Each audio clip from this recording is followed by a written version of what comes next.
إن الحمد لله نحمده ونستعينه ونستغفره ونعوذ بالله من شرور أنفسنا ومن سيئات أعمالنا من يهده الله فلا مضل له ومن يضلل فلا هادي له وأشهد أن لا إله إلا الله وحده لا شريك له وأشهد أن محمدا عبده ورسوله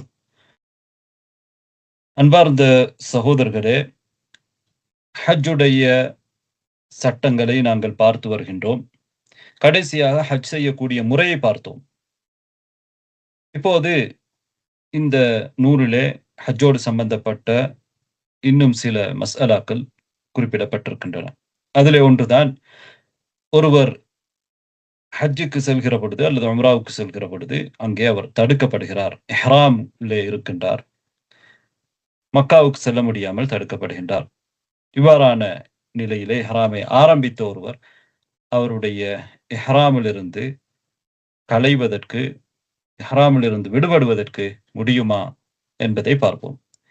எதிரிகள் ஒருவரை, இஸ்லாம் எதிரிகள் ஒருவரை தடுக்கின்றார்கள் மக்காவுக்குள் நுழையாமல். இவ்வாறான நேரத்திலே அவர் இஹ்ராமிலிருந்து களையலாம், அவர் ஹஜ் செய்யக்கூடிய ஒருவராக இருந்தார். இதிலே மாற்று கருத்து இல்லை என்பதை நவவி ரஹிமஹுல்லா அவர்கள், இப்னு குதாமா ரஹிமஹுல்லா அவர்கள் இஜ்மாஆன விடயம் என்று அவர்கள் உறுதி செய்திருக்கிறார்கள். இதற்கு காரணம் அல்லாஹு தஆலா குர்ஆனிலே சொல்கின்றான், வஅத்திம்முல் ஹஜ்ஜ வல் உம்ரத லில்லாஹ், நீங்கள் ஹஜ்ஜையும் உம்ராவையும் அல்லாஹ்வுக்காக பூர்த்தி செய்யுங்கள். ஃபைன் உஹ்சிர்தும், நீங்கள் தடுக்கப்பட்டால், ஃபமஸ்ஸைஸர மினல் ஹதி, நீங்கள் வசதிப்பட்ட ஹதியை கொடுத்துக் கொள்ளுங்கள் என்று சொல்கிறான். எனவே ஹஜ்ஜிலிருந்து ஒருவர் இவ்வாறான நிலையிலே விடுபட்டுக் கொள்ளலாம் என்பது ஏகமனதான கருத்து. அதே போன்றுதான் பெரும்பாலான அறிஞர்களுடைய கருத்து. உம்ராவாக இருந்தாலும், உம்ராவில் இருந்தும் கூட ஒருவர் தஹல்லுலாகிக் கொள்ள முடியும். அதிலிருந்து, இஹ்ராமிலிருந்து விடுபட்டுக் கொள்வதற்கு அவருக்கு அனுமதி இருக்கிறது. இந்த தடை நீங்குகின்ற வரையிலே அவர் காத்து கொண்டிருக்க வேண்டிய அவசியம் இல்லை. தடை நீங்கும் வரையில அவர் இஹ்ராமோடு இருக்க வேண்டிய அவசியம் இல்லை. அந்த இஹ்ராமை அவர் களைந்து, அதாவது இஹ்ராம் என்பது எண்ணம், நியா, அந்த இஹ்ராமிலிருந்து அவர் விடுபட்டுக் கொள்வதற்கு முடியும். இஹ்ராமிலே விடுபட்டு இஹ்ராமுடைய நிலையிலே தடை செய்யப்பட்டிருந்தவற்றை அவர் செய்து கொள்வதற்கு முடியும். இதற்கு ஆதாரம் என்னவென்றால், நபிகள் நாயகம் ஸல்லல்லாஹு அலைஹி வஸல்லம் அவர்களுக்கும் அவர்களுடைய தோழர்களுக்கும் ஹுதைபியாவில் நடந்த பிரச்சனை. ஹுதைபியாவிலே நபி ஸல்லல்லாஹு அலைஹி வஸல்லம் அவர்கள், எங்களுக்கு தெரியும், தடுக்கப்பட்டார்கள். நபி அவர்களும் நபி தோழர்களும் அங்கேயே தஹல்லுல் ஆனார்கள், இஹ்ராமில் இருந்து விடுபட்டார்கள். அவர்கள் உம்ரா செய்யக்கூடியவர்களாகத்தான் இருந்தார்கள். அவர்கள் விடயத்தில் தான் மேலே உள்ள அந்த ஆயாவும் இறக்கி அருளப்பட்டிருக்கு. எனவே ஹஜ், உம்ரா இந்த இரண்டுக்குமே அதே சட்டம்தான், தஹல்லுல் ஆகுவதற்கு முடியும்.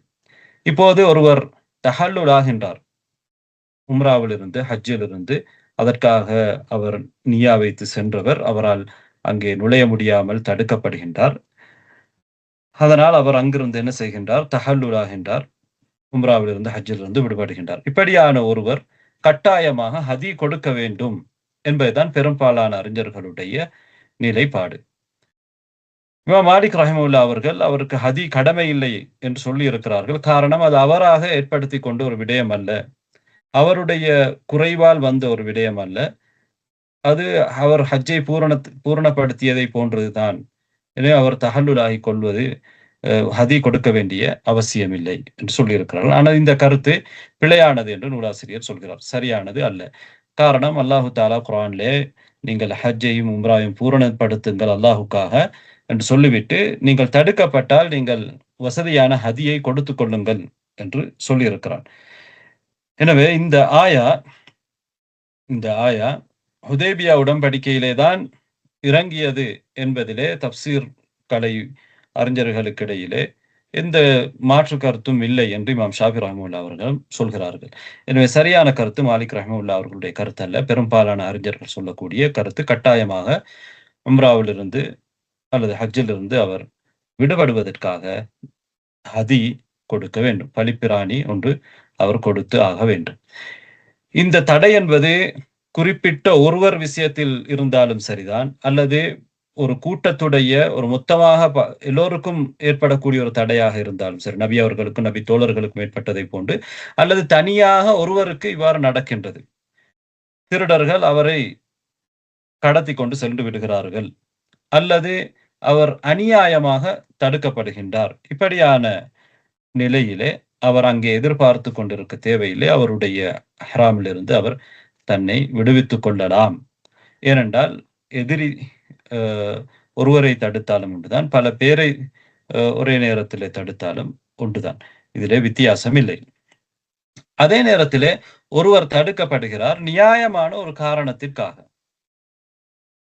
இவ்வாறான நிலையிலே அவர் இஹ்ராமிலிருந்து விடுபட முடியுமா?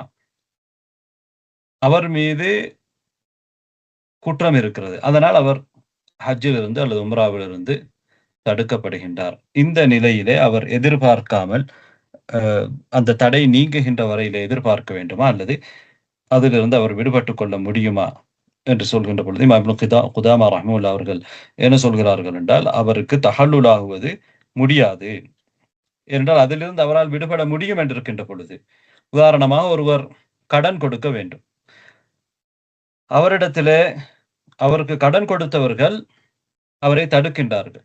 இவரிடத்திலே வசதி இருக்கிறது அந்த கடனை கொடுப்பதற்கு.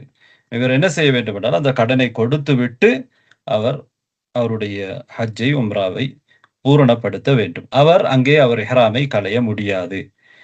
அதே நேரத்தில் அவரிடத்திலே பணம் இல்லை, அவர் முஅஸ்ஸிராக இருந்தால், அவரால் அப்போது அதை நிறைவேற்ற முடியாத ஒருவராக அவர் இருக்கிறார் என்றால், அங்கே அவருக்கு தஹல்லுலாகுவதற்கு முடியும். அவரை தடுப்பது நியாயமில்லை என்ற விடயத்தை அவர்கள் சொல்கிறார்கள். அடுத்ததாக பார்ப்போம், ஒருவர் தஹல்லுலாகிவிட்டார், ஹஜ்ஜையும் உம்ராவையும் அவர் பூரணப்படுத்த அவரால் முடியவில்லை, தஹல்லுலாகிவிட்டார், ஹதியை கொடுத்து விட்டார். இப்போது இந்த ஹஜ்ஜை அல்லது இந்த உம்ராவை அவர் மீண்டும் ஒரு சந்தர்ப்பத்திலே செய்து ஆக வேண்டுமா, கட்டாயமாக அவர் செய்ய வேண்டுமா என்று கேட்டால், அறிஞர்களுக்கு இடையிலே 2 கருத்துக்கள் இருக்கின்றன. என்றாலும் இதிலே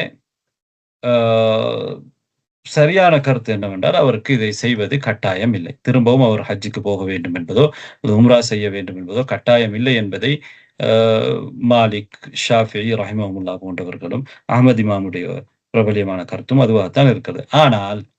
ஆனால் இது அவர் ஹஜ்ஜத்துல் இஸ்லாம், இஸ்லாத்துடைய ஹஜ்ஜாக இருந்தால், அதாவது அவர் முதலாவது ஹஜ், அவர் ஹஜ் செய்ததில்லை வாழ்க்கையிலே, இப்படியான நிலையில் ஒருவர் இருந்தால், அவர் அடுத்த வருடம் அவர் ஹஜ் அல்லது வரக்கூடிய காலங்களிலே அவர் ஹஜ் செய்ய வேண்டும். அவருக்கு வசதி இருக்கின்ற பொழுது, ஹஜ் செய்வதற்கு அவருக்கு சக்தி இருந்தால், ஆற்றல் இருந்தால், அவரால் முடியுமாக இருந்தால் அவர் ஹஜ் செய்ய வேண்டும். என்றால் அவருடைய ஹஜ் இந்த தடுக்கப்பட்டதன் மூலமாக நடக்கவில்லை.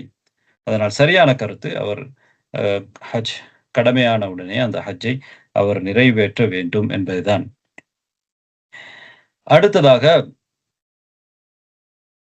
எங்களுக்கு தெரியும், ஒருவர் தடுக்கப்பட்டால், அவர் ஹதியை அறுத்து பலியிட்டால், அதற்கு பிறகு அவர் அதிலிருந்து தஹல்லுலாகி விடுவார். நபி ஸல்லல்லாஹு அலைஹி வஸல்லம் அவர்களும் ஹுதைபியா உடன்படிக்கையில் இதைத்தான் சொன்னார்கள், கூமு ஃபன்ஹரு, நீங்கள் எழுந்து அறுங்கள், சும்ம ஹிலகு, பிறகு நீங்கள் உங்களுடைய முடிகளை மலித்து கொள்ளுங்கள் என்று சொன்னார்கள். இது புகாரியிலே வரக்கூடிய ஹதீஸ்.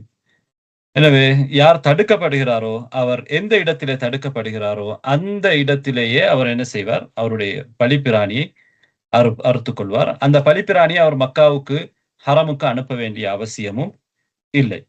அந்த இடத்திலே அவர் அறுத்து பலியிட்டு ஏழைகளுக்கு கொடுத்து கொள்வார், அவரும் சாப்பிடலாம். அடுத்த மசாலாவுக்கு நாங்கள் வருவோம். அடுத்த மசாலா என்னவென்றால், ஒருவர் ஹஜ்ஜுக்கு உம்ராவுக்கு செல்ல முயற்சிக்கின்றார், இஹ்ராம் செய்திருக்கின்றார், ஆனால் இடையிலே அவர்களுக்கு முறிவு ஏற்படுகிறது, அவருடைய காலிலோ கையிலோ உடலிலோ முறிவு ஏற்படுகிறது, அல்லது ஒரு நோய்வாய்ப்படுகிறார். இப்படியான நிலையிலே அவர் என்ன செய்வது? அவரால் ஹஜ்ஜை பூரணப்படுத்துவதற்கு அல்லது உம்ராவை பூரணப்படுத்துவதற்கு முடியாது. நபி ஸல்லல்லாஹு அலைஹி வஸல்லம் அவர்கள் இது சம்பந்தமாக ஒரு ஹதீதிலே சொல்லி இருக்கின்றார்கள். முஸ்லிம் அஹ்மதில் சுனன்களில் வரக்கூடிய ஒரு ஹதீத், மன் குஸிர வஅரிஜ ஃபகத் ஹல்ல வஅலைஹி அல்-ஹஜ்ஜு மின் காபில், ஒருவர் முறிவுக்குள்ளாகிறாரோ அல்லது அவருடைய உடல் உறுப்புகளிலே கோணல் ஏற்படுகிறதோ, ஃபகத் ஹல்ல, அவர் தஹல்லுலாகி விட்டார், அவர் என்ன செய்யலாம், அந்த ஹஜ்ஜிலிருந்து விடுபட்டுக் கொள்ளலாம். வஅலைஹி அல்-ஹஜ்ஜு மின் காபில், அவர் வரக்கூடிய காலத்திலே அவர் என்ன செய்ய வேண்டும், ஹஜ் செய்வது அவர் மீது இருக்கிறது என்பதுதான் அந்த ஹதீஸ். இந்த இந்த ஹதீஸ் என்ன சொல்கிறது என்றால், ஒருவர் முறிவுக்குள்ளானால், நோய்வாய்ப்பட்டால் அவரும் தடுக்கப்பட்டவரை போல. தடுக்கப்பட்டவர் முஹ்சர். அவருக்குரிய சட்டத்தை நாங்கள் பார்த்து விட்டோம்.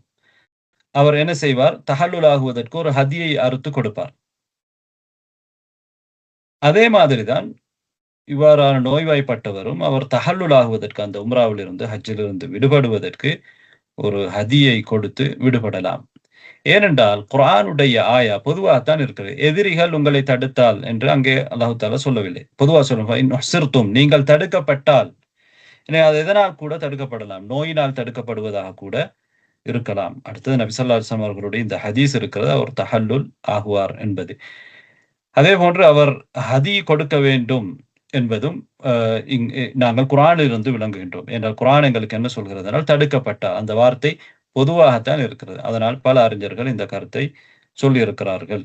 நஹாயி, அதா, அதேபோன்று ஹனஃபி மத்ஹபைச் சேர்ந்தவர்கள், அஹ்மத் இமாமுடைய ஒரு ரிவாயா, இமாம் புகாரியுடைய தேர்வும் இதுவாகத்தான் இருப்பதாக தெரிகிறது.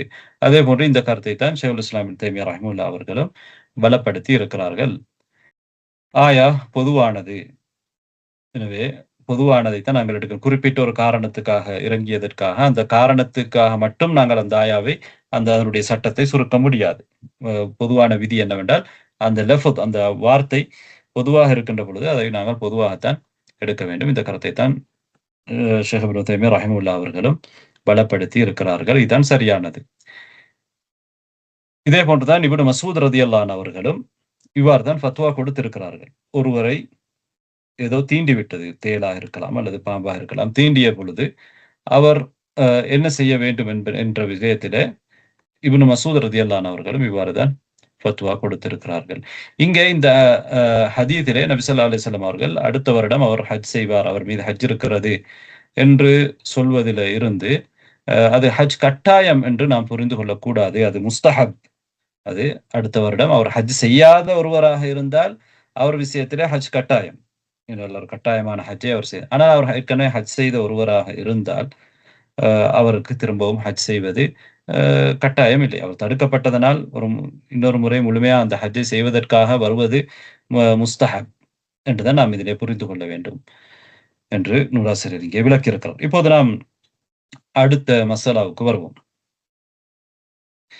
அடுத்த மசாலா என்னவென்றால், ஒருவர் ஹஜ்ஜுக்கு செல்வதற்கு முன்னாலே அவருக்கு அச்சம் வருகிறது, அல்லது உம்ராவுக்கு செல்வதற்கு முன்னாலே நான் தடுக்கப்படுவேன், ஏதாவது எனக்கு இடையிலே தடை வந்து விடுமோ, நான் நோய்வாய்ப்பட்டு விடுவேனோ, அல்லது எதிரிகள் என்னை தடுத்து விடுவார்களோ, இவ்வாறான ஒரு அச்சம் ஏற்கனவே அவருக்கு இருந்தால், அவர் தஹல்லுல் ஆகுவதற்காக ஹதி கொடுக்காமலேயே என்ன செய்து விடலாம், தஹல்லுல் ஆகுவதற்கான ஒரு வழி இருக்கிறது. இதனை நாங்கள் நபி ஸல்லல்லாஹு அலைஹி வஸல்லம் அவர்களுடைய ஹதீஸ்களிலே பார்க்க முடியும்.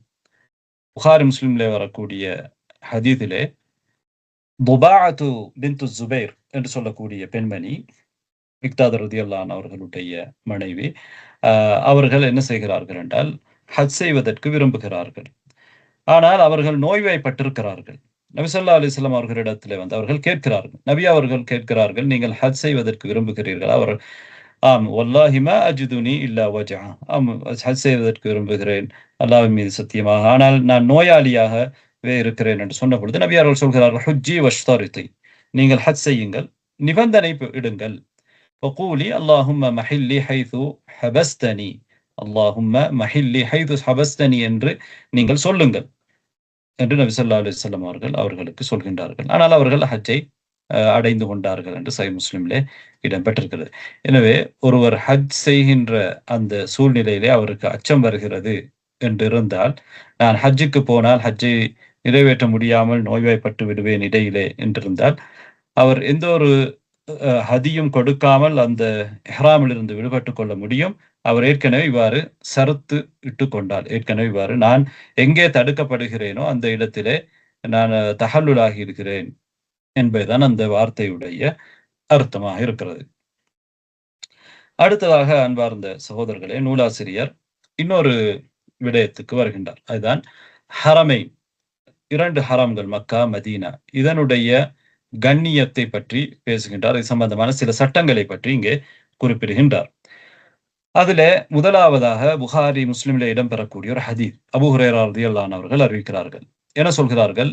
لما فتح الله عز وجل على رسول الله صلى الله عليه وسلم مكة قام في الناس. அல்லாஹ்வுடைய தூதர் ஸல்லல்லாஹு அலைஹி வஸல்லம் அவர்களுக்கு அல்லாஹ் தஆலா மக்கா வெற்றியை கொடுத்த பொழுது அவர்கள் மக்களிலே எழுந்து ஃபஹமிதல்லாஹ வ அத்னா அலைஹி, அல்லாஹ்வை புகழ்ந்து போற்றி என்ன சொல்கிறார்கள்?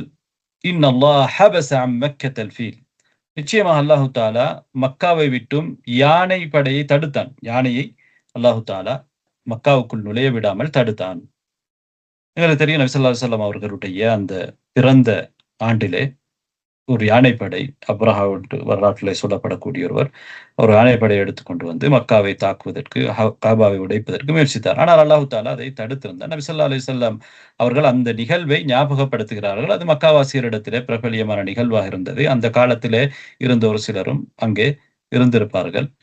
பிற்காலத்தில் இருந்திருக்கிறார்கள் நபி அவர்கள் வாழ்ந்த காலத்திலே. எனவே அந்த நிகழ்வை ஞாபகப்படுத்துகிறார்கள். அல்லாஹ் தஆலா யானை படையை மக்காவை விட்டும் தடுத்தான். வஸல்லத அலைஹா ரசூலஹு வல் முஃமினீன், அவனுடைய தூதரையும் மூமின்களையும் அந்த மக்காவிலே அல்லாஹ் தஆலா அதிகாரத்தை கொடுத்தான். அவர்கள் நபி ஸல்லல்லாஹு அலைஹி வஸல்லம் அவர்களும் சஹாபாக்களும் படையெடுத்து வந்தார்கள், மக்காவை வெற்றி கொண்டார்கள். அதைத்தான் நபி அவர்கள் சொல்கிறார்கள். வ இன்னஹா லம் தஹில்ல லி அஹதின் கான கப்லி, எனக்கு முன்னால் இருந்த எவருக்கும் மக்கா ஹலாலாக்கப்படவில்லை. மக்காவுக்கு படையெடுத்து வருவது, அங்கே யுத்தம் செய்வதற்கு வருவது யாருக்கும் ஹலால் இல்லை எனக்கு முன்னால். வ இன்னஹா உஹில்லத் லி ஸாஅத்தன் மின் நஹார், எனக்கு ஒரு பகல் பொழுதிலே ஒரு நேரம் தான் எனக்கு அது ஹலாலாக்கப்பட்டது. வ இன்னஹா லன் தஹில்ல லி அஹதின் பஅதி, எனக்கு பிறகும் கூட எவருக்கும் அது ஹலால் கிடையாது, மக்காவுக்குள் வர படையெடுக்க கூடாது. ஃபலா யுனஃபரு ஸைதுஹா, அங்கே இருக்கக்கூடிய வேட்டை பிராணிகள் துரத்தப்படவும் கூடாது. வேட்டை பிராணிகள் வேட்டையாடப்படுவது மட்டுமல்ல, துரத்தப்படவும் கூடாது. வலா யுஹ்தலா ஷௌகுஹா, அங்கே உள்ள மரங்கள் பிடுங்கப்படக்கூடாது, மரங்கள் வெட்டப்படக்கூடாது, மக்காவில் இருக்கக்கூடிய மரங்கள். வலா தஹில்லு சாகிதத்துஹா இல்லா லிமுன்ஷித், அங்கே இழக்கப்படக்கூடிய பொருட்கள், காணாமல் போகக்கூடிய பொருட்களை ஒருவர் பெற்றுக்கொண்டால் அதை யாருக்கு பெற்றுக்கொள்ள முடியும்? அதை அறிவிப்பு செய்வதற்கு மட்டும்தான் பெற்றுக்கொள்ள முடியும் என்றால், எங்களுக்கு தெரியும், ஒரு பொருளை நாங்கள் கண்டெடுத்தால், ஒருவரிடமிருந்து காணாமல் போன பொருளாக அது இருக்கலாம், அதனை நாங்கள் ஒரு வருட காலம் அறிவிப்பு செய்துவிட்டு எங்களுக்கு சொந்தமாக்கிக் கொள்ளலாம். அவர் வரவில்லை என்றால், அவர் எப்போதாவது வந்து கேட்டால் திரும்ப கொடுக்க வேண்டும். ஆனால் மக்காவிலே அவ்வாறு எங்களுக்கு சொந்தமாக்கிக் கொள்வதற்காக எடுக்க முடியாது. தொடர்ந்து அறிவிப்பதற்கு மாத்திரம்தான் எடுத்துக்கொள்ள முடியும். وَمَنْ قُتِلَ لَهُ قَتِيلٌ فَهُوَ بِخَيْرِ النَّظَرَيْنِ, நபி அவர்கள் சொல்கிறார்கள், யாருடையாவது உறவுக்காரர், யாருடைய குடும்பத்தவர் ஒருவர் கொலை செய்யப்பட்டால் மக்காவிலே, அந்த குடும்பத்தார்கள் என்ன செய்யலாம்? இரண்டில் ஒன்றை அவர்கள் பெற்றுக்கொள்ளலாம். ஒன்று, கொலை செய்யப்பட்டவர் அதற்காக கொலை செய்யப்படுவது, பழிக்கு பழி வாங்கப்படுவது. அடுத்ததாக ஃபிதியா கொடுக்கப்படும். இது இரண்டில் ஒன்றை பெற்றுக்கொள்ளலாம். அப்போது அப்பாஸ் ரலியல்லாஹு அன்ஹு அவர்கள் நபி ஸல்லல்லாஹு அலைஹி வஸல்லம் அவர்களுடைய தந்தையின் சகோதரர் என்ன சொல்கிறார்? இல்லல் இத்ஹிர யா ரசூலல்லாஹ், அல்லாஹ்வுடைய தூதர் அவர்களே, இத்ஹிரை தவிர, இத்ஹிர் என்பது ஒரு வகையான புல்லு, ஒரு வகையான செடி. அதனை அல்லாஹ்வுடைய தூதரே அதனை தவிர என்று சொல்லுங்கள், அதனை நீங்கள் விதிவிலக்கு செய்யுங்கள். ஃபஇன்னா நஜ்அலுனஹு ஃபீ குபூரினா வ புயூத்தினா, ஏனென்றால் நாங்கள் அதனை எங்களுடைய கபர்களிலும் எங்களுடைய வீடுகளிலும் அதனை வைக்கின்றோம் என்று நபி அவர்களிடத்திலே அவர்கள் வேண்டிக் கொள்கிறார்கள். நபி ஸல்லல்லாஹு அலைஹி வஸல்லம் அவர்கள் சொல்கிறார்கள், இல்லல் இத்ஹிர், இத்ஹிரை தவிர என்று சொல்கிறார்கள். இத்ஹிர் என்ற புல்லை நீங்கள் வெட்டிக் கொள்ளலாம், அதனை நீங்கள் பயன்படுத்திக் கொள்ளலாம் என்று அந்த ஹதீஸிலே நபி ஸல்லல்லாஹு அலைஹி வஸல்லம் அவர்கள் சொல்கிறார்கள். நூலாசிரியர் ஹஃபிதஹுல்லாஹ் அவர்கள் இந்த ஹதீஸை கொண்டு வந்துவிட்டு இன்னும் பல ஹதீஸ்களை அதற்கு பின்னால் சொல்லி இருக்கின்றார். இதற்கான விளக்கத்தை தௌதீஹுல் அஹ்காம் என்ற நூலில் இருந்து கொடுத்திருக்கின்றார். தௌதீஹுல் அஹ்காம் என்பது அல்லாமா அப்துல்லா அல் பஸ்ஸாம் ரஹிமஹுல்லாஹ் அவர்களுடைய நூல், புலூகுல் மராம் என்கின்ற ஹதீஸ் நூலுக்கான விளக்க நூல். இப்போது அந்த நூலில இருந்து, இந்த ஹதீஸ்ல இருந்து பெறப்படுகின்ற பயன்களை குறிப்பிட்டிருக்கின்றார். முதலாவது பயனாக, நபி ஸல்லல்லாஹு அலைஹி வஸல்லம் அவர்கள் மக்கா வெற்றி கொண்ட அந்த ஆண்டிலே, மக்கா வெற்றி கொண்டதற்கு பிறகு அதுக்கு அடுத்த நாள், இரண்டாவது நாள் தான் இந்த உரையை நிகழ்த்துகிறார்கள். எதற்காக நிகழ்த்துகிறார்கள் என்றால், மக்களுக்கு சில சட்டங்களை சொல்ல வேண்டும். மக்களுடைய உள்ளத்திலே காபாவுடைய கண்ணியத்தை மீள கொண்டு வர வேண்டும். அது கண்ணியமானது என்றால் நபி அவர்களும் சஹாபாக்களும் அங்கு யுத்தம் செய்து படையெடுத்து வந்ததனால் நீங்கள் அது கண்ணியமற்ற ஒரு இடம், ஏனைய நாடுகளை போன்ற ஒரு நாடு, எனவே மக்காவிலும் யாருக்கும் படையெடுத்து வரலாம் என்று நீங்கள் கருதக்கூடாது என்பதை உணர்த்துவதற்காக நபி ஸல்லல்லாஹு அலைஹி வஸல்லம் அவர்கள், இல்லை, மக்கா என்பது புனிதமானது, எனக்கு ஒரு குறிப்பிட்ட நேரத்தில் அது அனுமதிக்கப்பட்டது, இதற்கு முன்னாலும் யாருக்கும் ஹலால் இல்லை, இதற்கு பிறகும் யாருக்கும் அது ஹலால் இல்லை என்பதை நபி ஸல்லல்லாஹு அலைஹி வஸல்லம் அவர்கள் தெளிவுபடுத்துகிறார்கள். இன்னொரு பயன் என்னவென்றால், இந்த ஹதீஸிலிருந்து எந்த நேரத்திலே இல்மின் பக்கம் மக்களுக்கு தேவை இருக்கிறதோ அந்த நேரத்திலே இல்மை பற்றி தெளிவுபடுத்த வேண்டும். உதாரணமாக ஹஜ்ஜுடைய காலம் வருகிற போது ஹஜ்ஜை பற்றி தெளிவுபடுத்துவது, நோன்பை பற்றி நோன்புடைய காலத்திலே தெளிவுபடுத்தி, இது மக்களுடைய உள்ளத்திலே ஆழமாக பதியும். எனவே நபி ஸல்லல்லாஹு அலைஹி வஸல்லம் அவர்கள் இதை சந்தர்ப்பமாக பயன்படுத்தி, இந்த நேரத்தை பயன்படுத்தி என்ன சொல்கிறார்கள், மக்காவுடைய கண்ணியத்தை அந்த இடத்திலே அவர்கள் உறுதி செய்கிறார்கள். அதே போன்றுதான் மக்காவுக்கு இருந்த ஒரு கண்ணியத்தின் காரணமாகத்தான் அல்லாஹு தாலா அபிசீனியர்களுடைய அந்த அப்ரஹாவுடைய யானை படையை தடுத்தான். என்றால் அவர்கள் வந்தது மக்காவுக்கு எதிராக அத்துமீறுவதற்காக, அநீதி இழைப்பதற்காக, காபாவுடைய கண்ணியத்தை குறைப்பதற்காக. ஆனால் நபிகள் நாயகம் ஸல்லல்லாஹு அலைஹி வஸல்லம் அவர்களோ அங்கே அவர்களுடைய யுத்தத்துடைய நோக்கம் என்னவென்றால், ஷிர்கில் இருந்தும் சிலை வணக்கத்தில் இருந்தும் மக்காவையும் காபாவையும் தூய்மைப்படுத்த வேண்டும். ஏனென்றால் அது இப்ராஹிம் அலைஹிஸ்ஸலாம், இஸ்மாயில் அலைஹிஸ்ஸலாம் அவர்களால் அல்லாஹ்வுடைய கட்டளைப்படி அல்லாஹ்வை வணங்குவதற்காக கட்டப்பட்ட, ஏகத்துவத்திற்காக கட்டப்பட்ட ஆலயம். அதிலே நபி அவர்களுடைய அந்த காலத்திலே நிறைய சிலைகளை வைத்து அவர்கள் வணங்கி கொண்டிருந்தார்கள். அதிலே பல ஜாஹிலியா விடயங்களை செய்து கொண்டிருந்தார்கள். இந்த ஜாஹிலியாவை ஒழிப்பதற்காக, இணை வைப்பை ஒழிப்பதற்காகத்தான் நபி அவர்கள் வந்தார்கள். எனவே அல்லாஹு தாலா நபி ஸல்லல்லாஹு அலைஹி வஸல்லம் அவர்களுக்கு அந்த மக்காவாசிகளுக்கு எதிரான அதிகாரத்தை கொடுத்தான். அது ஒரு இஸ்லாமிய நாடாக மாறியது. அடுத்த பயன் என்னவென்றால், நபி ஸல்லல்லாஹு அலைஹி வஸல்லம் அவர்களுக்கு அங்கே யுத்தத்துக்கு அனுமதிக்கப்பட்டது, அல்லாஹ்வால் அனுமதிக்கப்பட்டது, அது ஒரு தேவைக்காக வேண்டிதான். இல்லை என்றால் மக்கா எல்லா காலங்களிலும் ஒரு தடை செய்யப்பட்ட ஒரு பூமியாக, யுத்தம் செய்வதற்கு தடை செய்யப்பட்ட ஒரு பூமியாக இருந்தது. யாரும் நபி அவர்கள் அதில் யுத்தம் செய்தார்கள், ஃபத்ஹு மக்காவுக்கு வந்தார்கள் படையெடுத்துக் கொண்டு, அதனால் நாங்களும் யுத்தம் செய்யலாம் என்று என்ன செய்யக்கூடாது, அனுமதியை பெற்றுக்கொள்ளக் கூடாது என்பதை இந்த ஹதீஸின் மூலமாக நபி அவர்கள் விளக்கி இருக்கிறார்கள். அடுத்ததாக, மக்காவிலே இரத்தம் ஓட்டப்படுவது ஹராமானது, இரத்தம் ஓட்டப்படக்கூடாது. ஆனால் ஹத்துகளை நிறைவேற்றுவது, இஸ்லாமிய தண்டனைகளை நிறைவேற்றுவது, சில நேரங்களிலே தண்டனை கொடுக்கின்ற பொழுது குற்றவாளிகளுக்கு அவர்களை கொலை செய்வது இருக்கிறது. அவர்களுடைய இரத்தம் என்ன செய்யப்படும், ஓட்டப்படும்.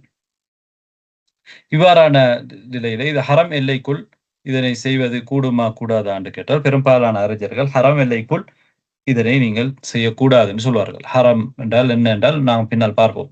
அந்த எல்லைக்குள் செய்யக்கூடாது.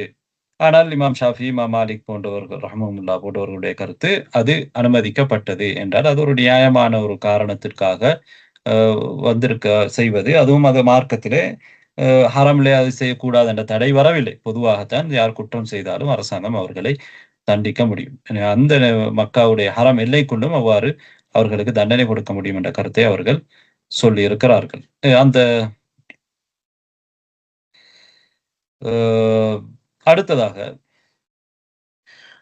அடுத்ததாக நாங்கள் பார்ப்போம்.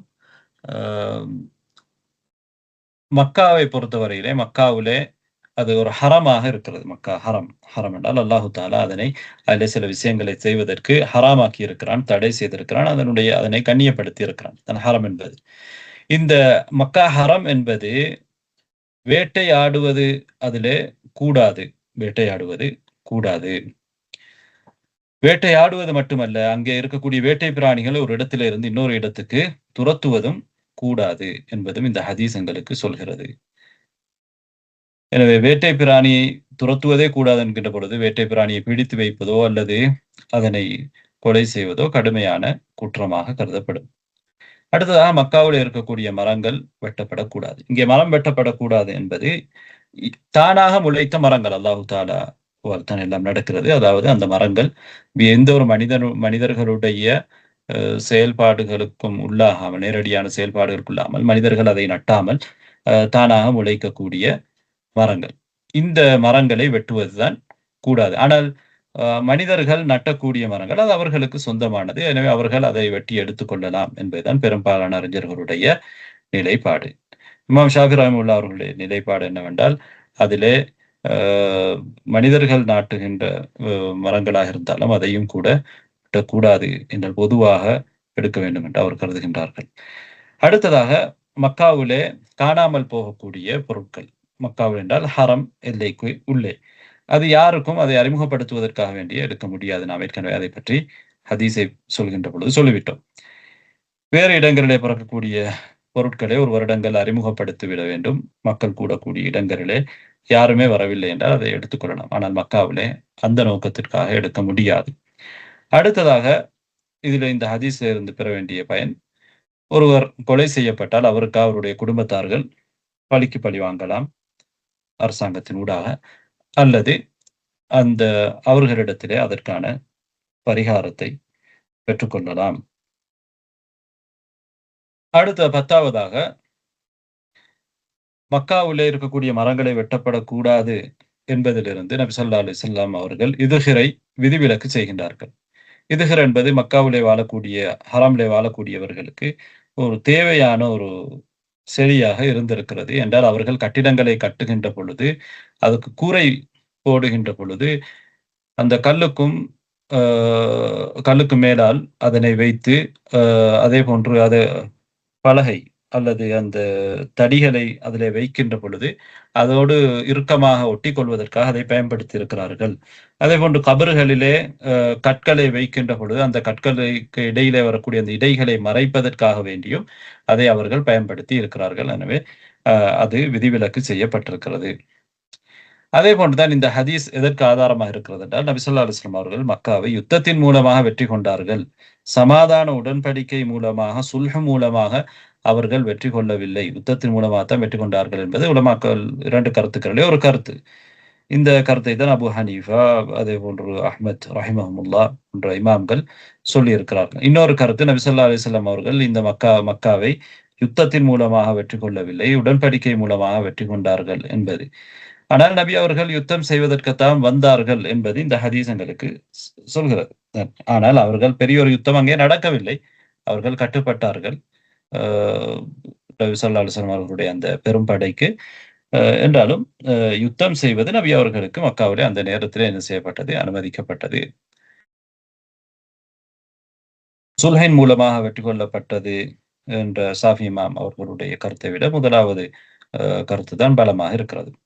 அடுத்ததாக அப்பாஸ் ரலியல்லாஹு அன்ஹு அவர்களுக்கு நபி ஸல்லல்லாஹு அலைஹி வஸல்லம் அவர்கள் பதில் அளிக்கிறார்கள். அவர்களுடைய சிபாரிசை ஏற்றுக்கொள்கிறார்கள். இதுஹிரை நீங்கள் விதிவிலக்கு செய்யுங்கள் என்பதிலே. இல்லல் இதுஹிரை தவிர என்பது. இங்கே அப்பாஸ் ரலியல்லாஹு அன்ஹு அவர்கள் இந்த கோரிக்கையை ஏன் வைத்தார்கள்? சில நேரம் நபி ஸல்லல்லாஹு அலைஹி வஸல்லம் அவர்கள் ஏற்கனவே இதுஹிரை பயன்படுத்தலாம் என்று சொல்லி இருக்கலாம். அது மக்களுக்கு தெரியாமல் இருக்கலாம். அந்த நேரத்திலே அப்பாஸ் ரலியல்லாஹு அன்ஹு அவர்கள் அதனை அந்த இடத்திலே ஞாபகமூட்டி இருக்கலாம். அல்லது அவ்வாறு விதிவிலக்கு செய்து கேட்ட பொழுது நபி ஸல்லல்லாஹு அலைஹி வஸல்லம் அவர்கள் அவர்களுடைய இஜ்திஹாதின் மூலமாக அதனை அங்கீகரித்திருக்கலாம். அல்லாஹ் தஆலா நபி அவர்களுடைய இஜ்திஹாதை அங்கீகரித்தால் அது வஹியாக இருக்கும். அல்லது அல்லாஹ் தஆலா அந்த நேரத்தில் நபி அவர்களுக்கு வஹி அறிவித்ததன் மூலமாக நபி அவர்களுடைய வஹி பல்வேறுபட்ட முறையிலே நபி அவர்களுக்கு அறிவிக்கப்படும். ஜிப்ரீல் அலைஹிஸ்ஸலாம் அவர்கள் ஊடாக மட்டுமல்ல, அவர்களுடைய உள்ளத்திலே போடப்படுவதும் வஹியிலே இருக்கிறது. நபி ஸல்லல்லாஹு அலைஹி வஸல்லம் அவர்கள் இதுஹிரை அங்கே விதிவிலக்கு செய்கிறார்கள். அடுத்ததாக இன்னொரு விடயத்தை இங்கே பஸ்ஸாம் ரஹிமஹுல்லாஹ் அவர்கள் சுட்டிக்காட்டுகிறார்கள். அதாவது அல்லாஹு தஆலா கஅபாவுக்கு இருக்கக்கூடிய அந்த கண்ணியத்தின் காரணமாக கஅபாவை மட்டுமல்ல, அந்த கஅபாவை சுற்றி ஒரு வட்டத்தையே என்ன செய்திருக்கிறான்? பாதுகாப்பு வளையத்தையே வைத்திருக்கிறான். அந்த பாதுகாப்பு வளையத்திலே மரங்கள், செடிகள் கூட பிடுங்கப்படக்கூடாது, வெட்டப்படக்கூடாது, வேட்டை பிராணி கூட அங்கே துரத்தப்படக்கூடாது என்று வைத்திருக்கிறான். அங்கே அமல்களுக்குரிய நன்மைகள் ஏனைய இடங்களை விட மிகவும் அதிகமாக கிடைக்க செய்திருக்கிறான். தொழுகைக்குரிய கூலியை 1,00,000 தொழுகைக்குரிய கூலிகளாக பன்மடங்காக மாற்றி வைத்திருக்கிறான். ஹரமை, இந்த மக்காவை சூழ இருக்கக்கூடிய அந்த ஹரம் ஒரு வட்ட வடிவிலே மாதிரி இருக்கிறது. சில பகுதி கஅபாவுக்கு நெருக்கமாக இருக்கிறது, சில பகுதி தூரமாக இருக்கிறது. பிரதான பாதைகளிலே நீங்கள் வருகின்ற பொழுது அந்த ஹரமுடைய எல்லைகளை அடையாளப்படுத்தி இருப்பார்கள். அதனை நீங்கள் பார்க்கலாம் என்று அவர்கள் சொல்கிறார்கள். அவர்கள் தொடர்ந்து சொல்கிறார்கள். அதனுடைய மேற்கு பகுதியில இருக்கக்கூடிய எல்லை ஹுதைபியா, சுமைசி என்று அழைக்கப்படக்கூடிய அந்த இடம்தான் ஹரமுடைய மேற்கு பகுதியில் இருக்கக்கூடிய எல்லையாக இருக்கிறது. ஹுதைபியாவின் ஒரு பகுதி, சுமைசியுடைய ஒரு பகுதி ஹரம் எல்லைக்குள்ளும், இன்னொரு பகுதி வெளியிலும் இருக்கிறது. அது காபாவிலிருந்து 22 கிலோமீட்டர் தூரத்தில் இருக்கிறது, ஜித்தா பாதையிலே. அதே போன்று தெற்கிலே இபாதுலபின் என்கின்ற இடம், இது காபாவிலிருந்து 12 கிலோமீட்டர் தொலைவில் இருக்கிறது. யமன் திஹாமா பகுதியில இருந்து வரக்கூடியவர்களுடைய பாதை அது. 12 கிலோமீட்டர். அதே போன்று ஷர்க், கிழக்கில் கிழக்கில் திஃபத்து வாதி உரணா அல் கர்பிய, வாதி உரணா என்கின்ற அந்த அந்த அதனுடைய கரை இருக்கிறது. அது தாயிஃப், ஹிஜாஸ், சுரா இந்த பாதையில இருக்கிறது. நஜ்த், யமன் இந்த பாதையில இருக்கு. அது கிட்டத்தட்ட 15 கிலோமீட்டர் காபாவில் இருந்து. அதே போன்று வடகிழக்கிலே ஷமால் ஷர்கி, வடகிழக்கிலே ஜஹரானா என்கின்ற இடம், ஷராயுல் முஜாஹிதீன் என்கிற அந்த கிராமத்துக்கு பக்கத்தில், இது 16 கிலோமீட்டர் ஹரம் மக்கா காபாவில இருந்து 16 கிலோமீட்டர் தொலைவில் இருக்கிறது.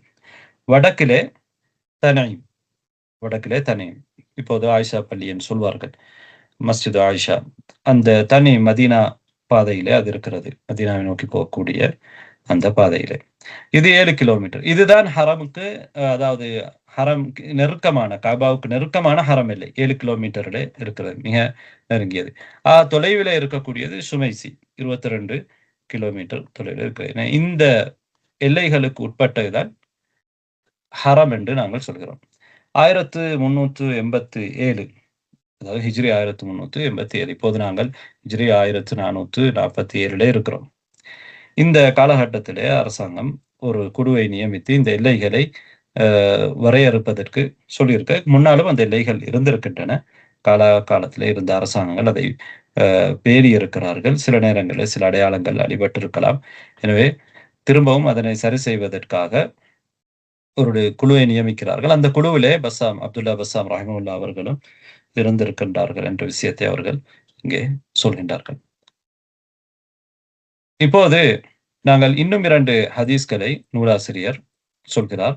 அந்த 2 ஹதீஸ்களையும் நாங்கள் பார்ப்போம்.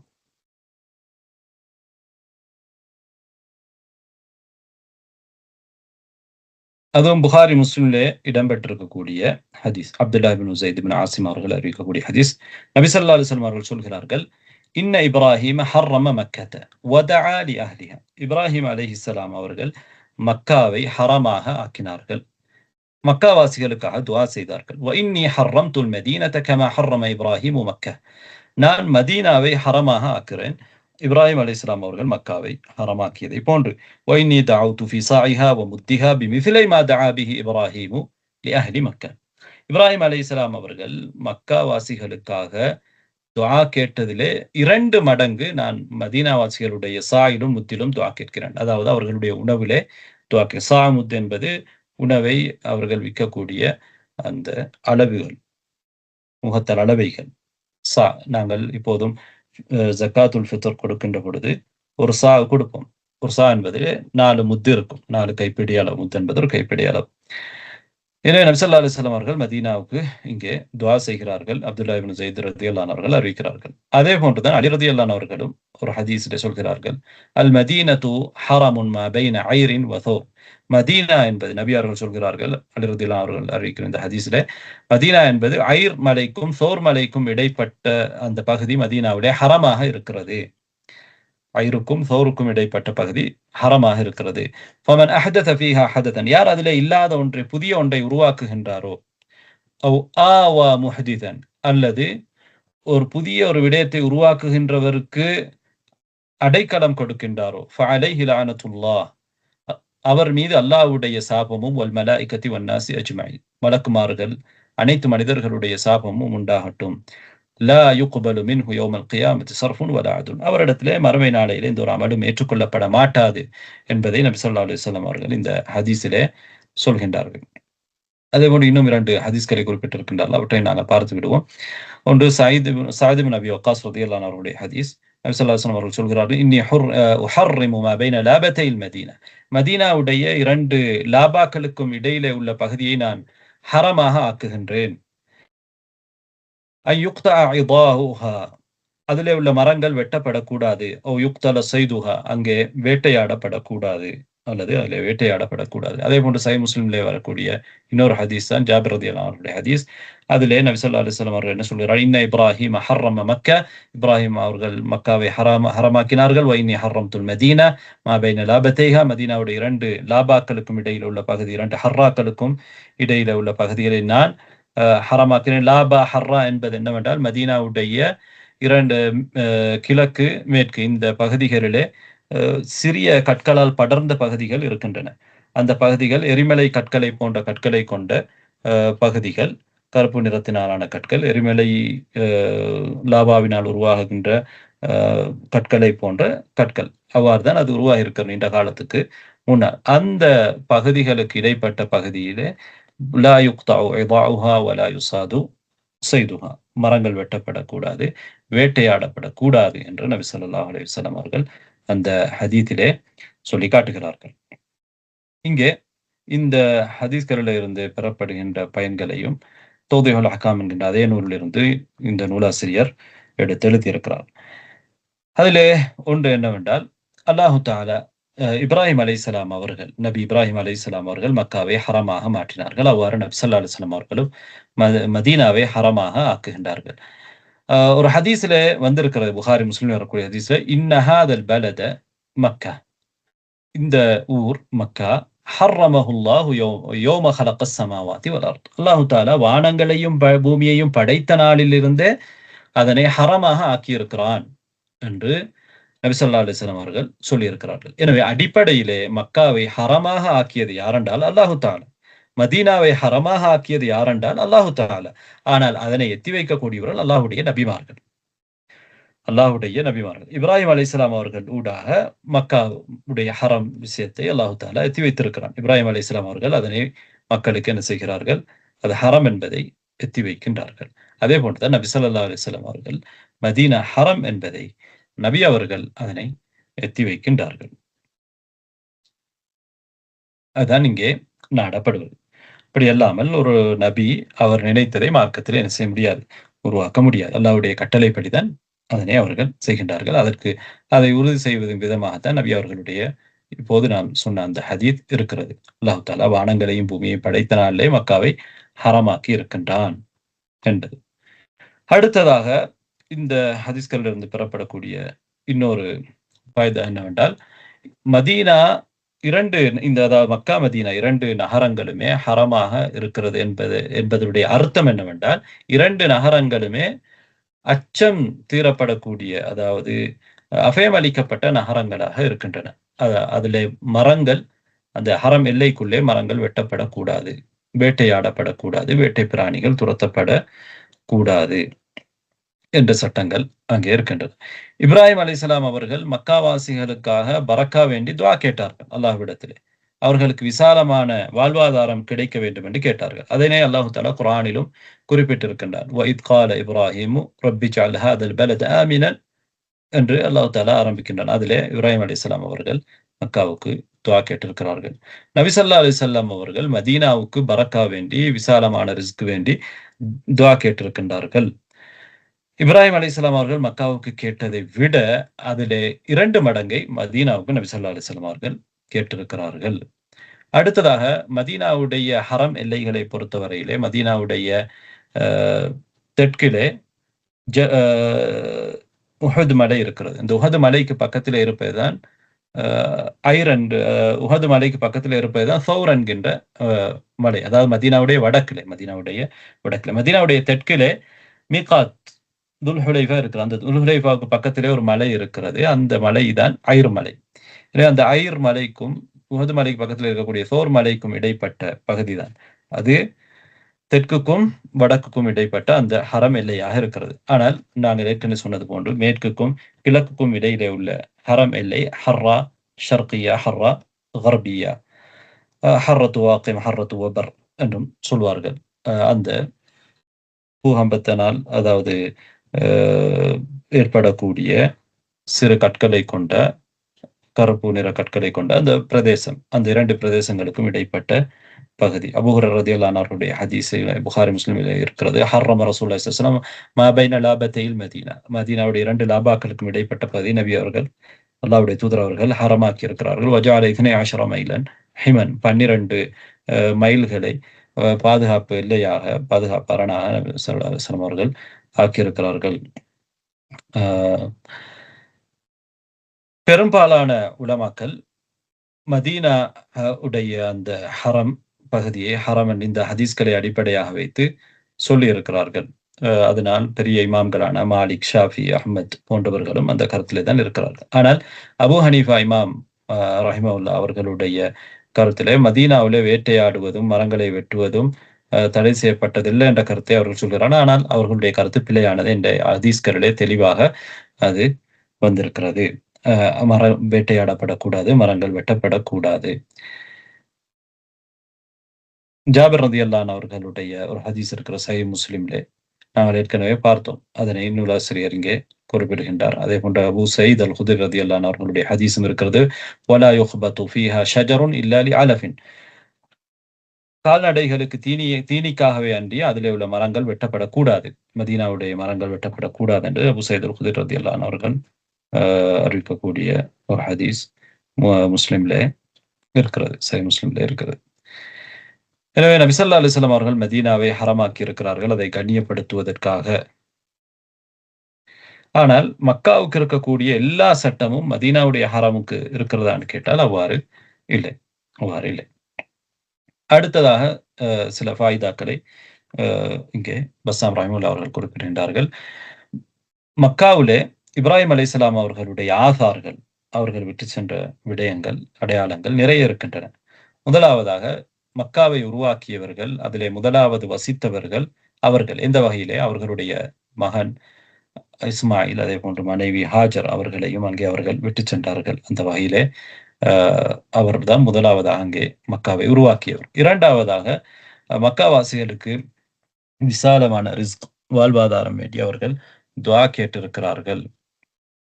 மக்காவை மனிதர்களுக்கு ஒரு முன்மாதிரியான இடமாக, ஒரு பாதுகாப்பான ஒரு இடமாக ஆக்குமாறு துஆ கேட்டிருக்கிறார்கள்.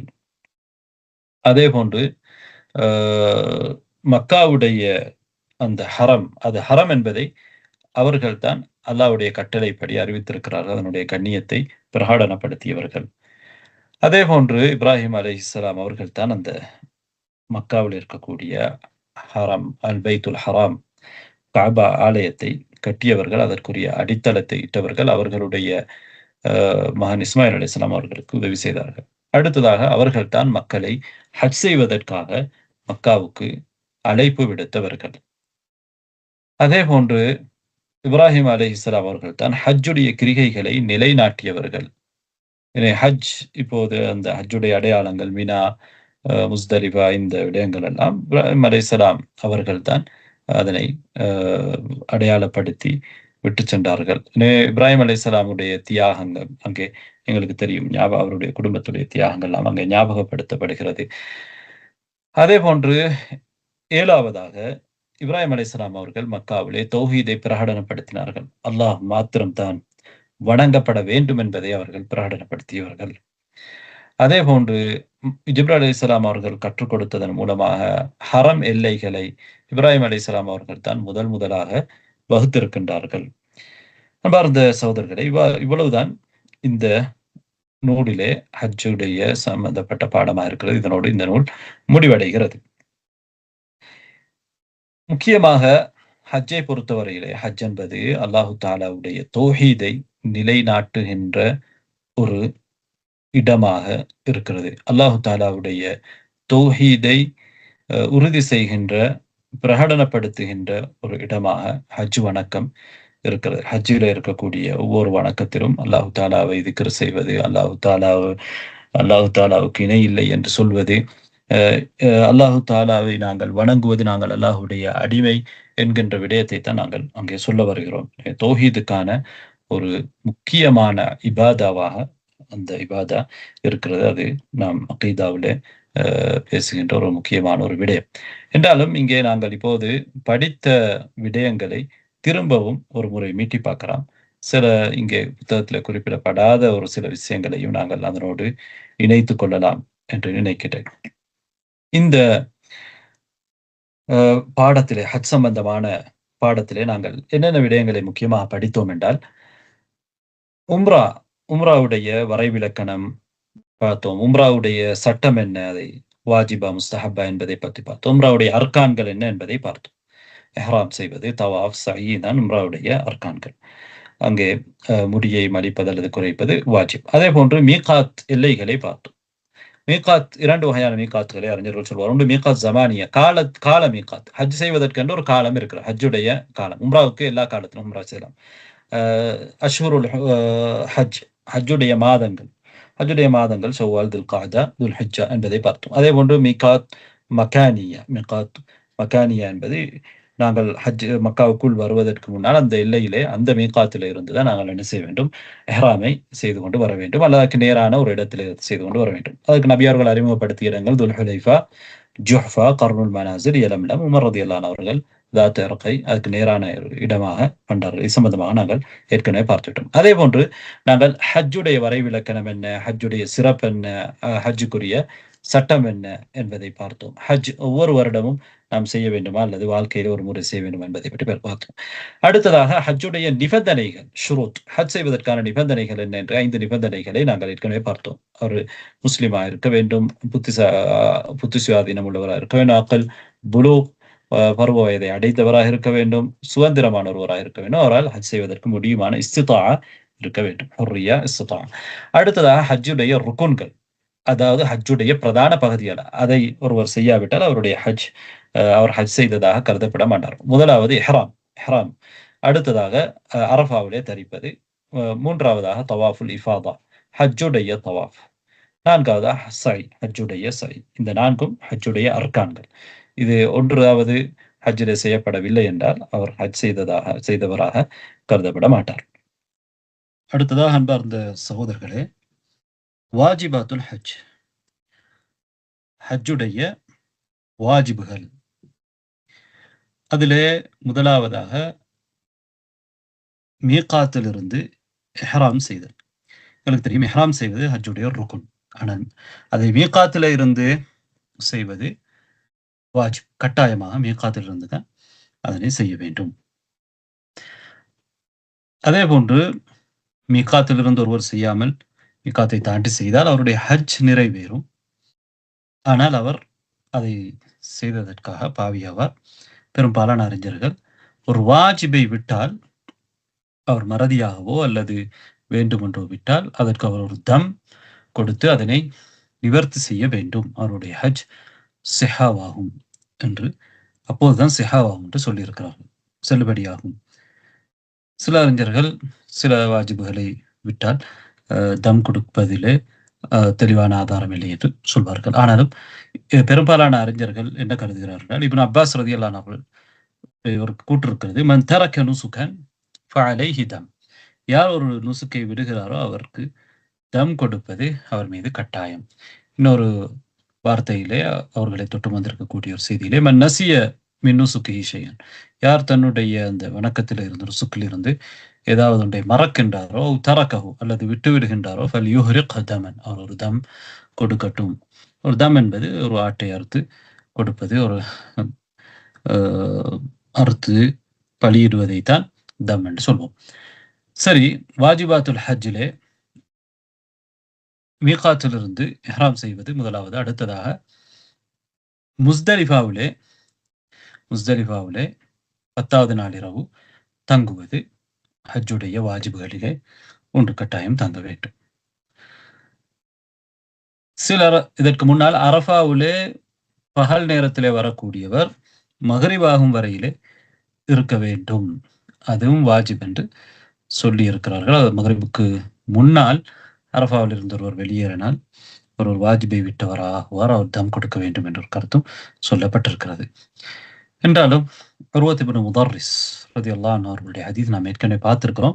ஹதீஸிலே நபி அவர்கள் இரவுலே அல்லது பகலிலே ஒருவர் அரஃபாவிலே தரித்திருந்தால் அவருடைய ஹஜ் செல்லுபடியாகும் என்று சொல்லி இருப்பதனால் அதனை நாம் குற்றமாக கருத முடியுமா என்பது ஒரு கேள்வி. ஆனால் அதிகமானவர்கள் அதுவும் வாஜிப் என்று கருதுகிறார்கள்.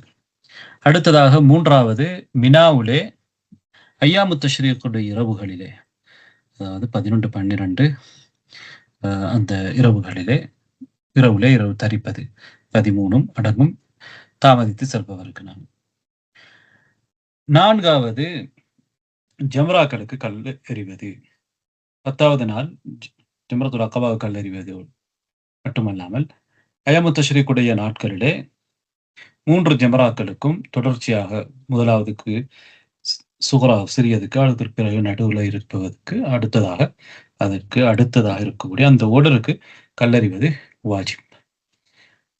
5வதாக முடியை மலிப்பது அல்லது குறைப்பது, இதுவும் வாஜிப்.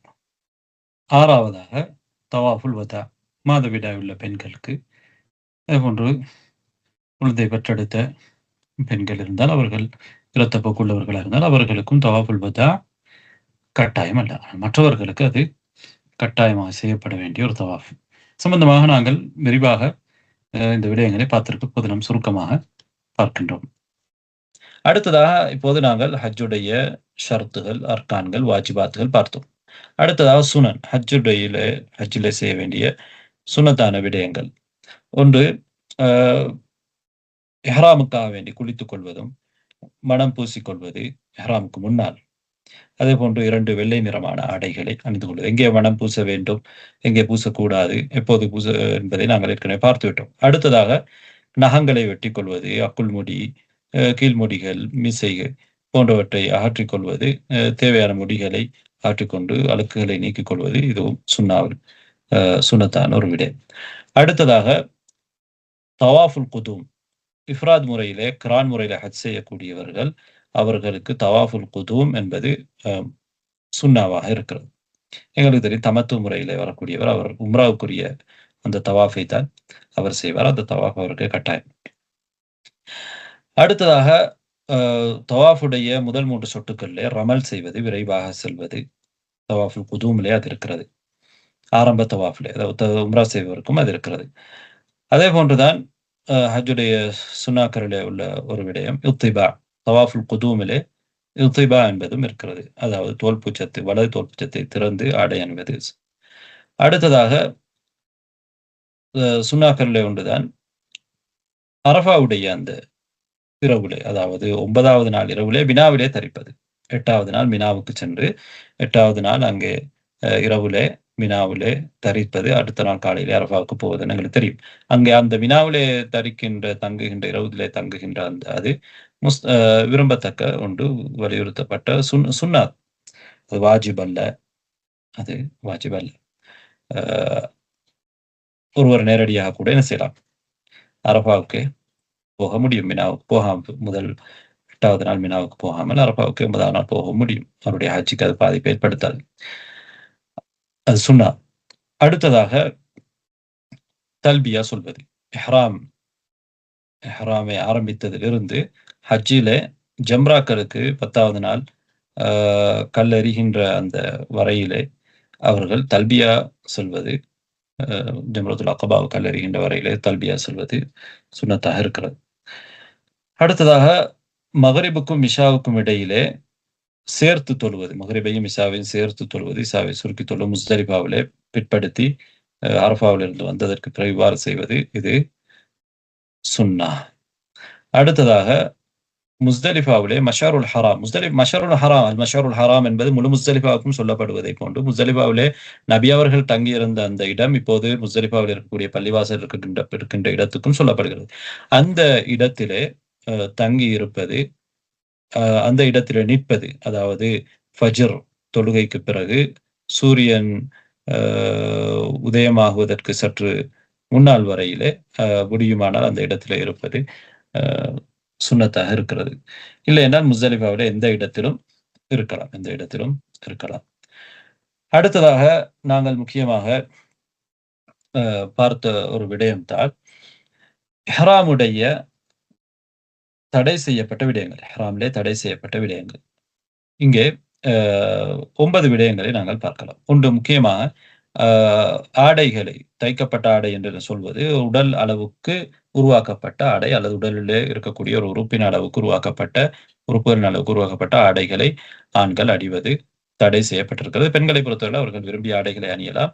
அதே நேரத்தில் அவர்கள் நிகாப் போன்ற ஆடைகளை அணியக்கூடாது. முகத்திலே அளவுக்கு உருவாக்கப்பட்ட ஆடை அல்லது முகத்திலே கட்டப்படுகின்ற ஆடை.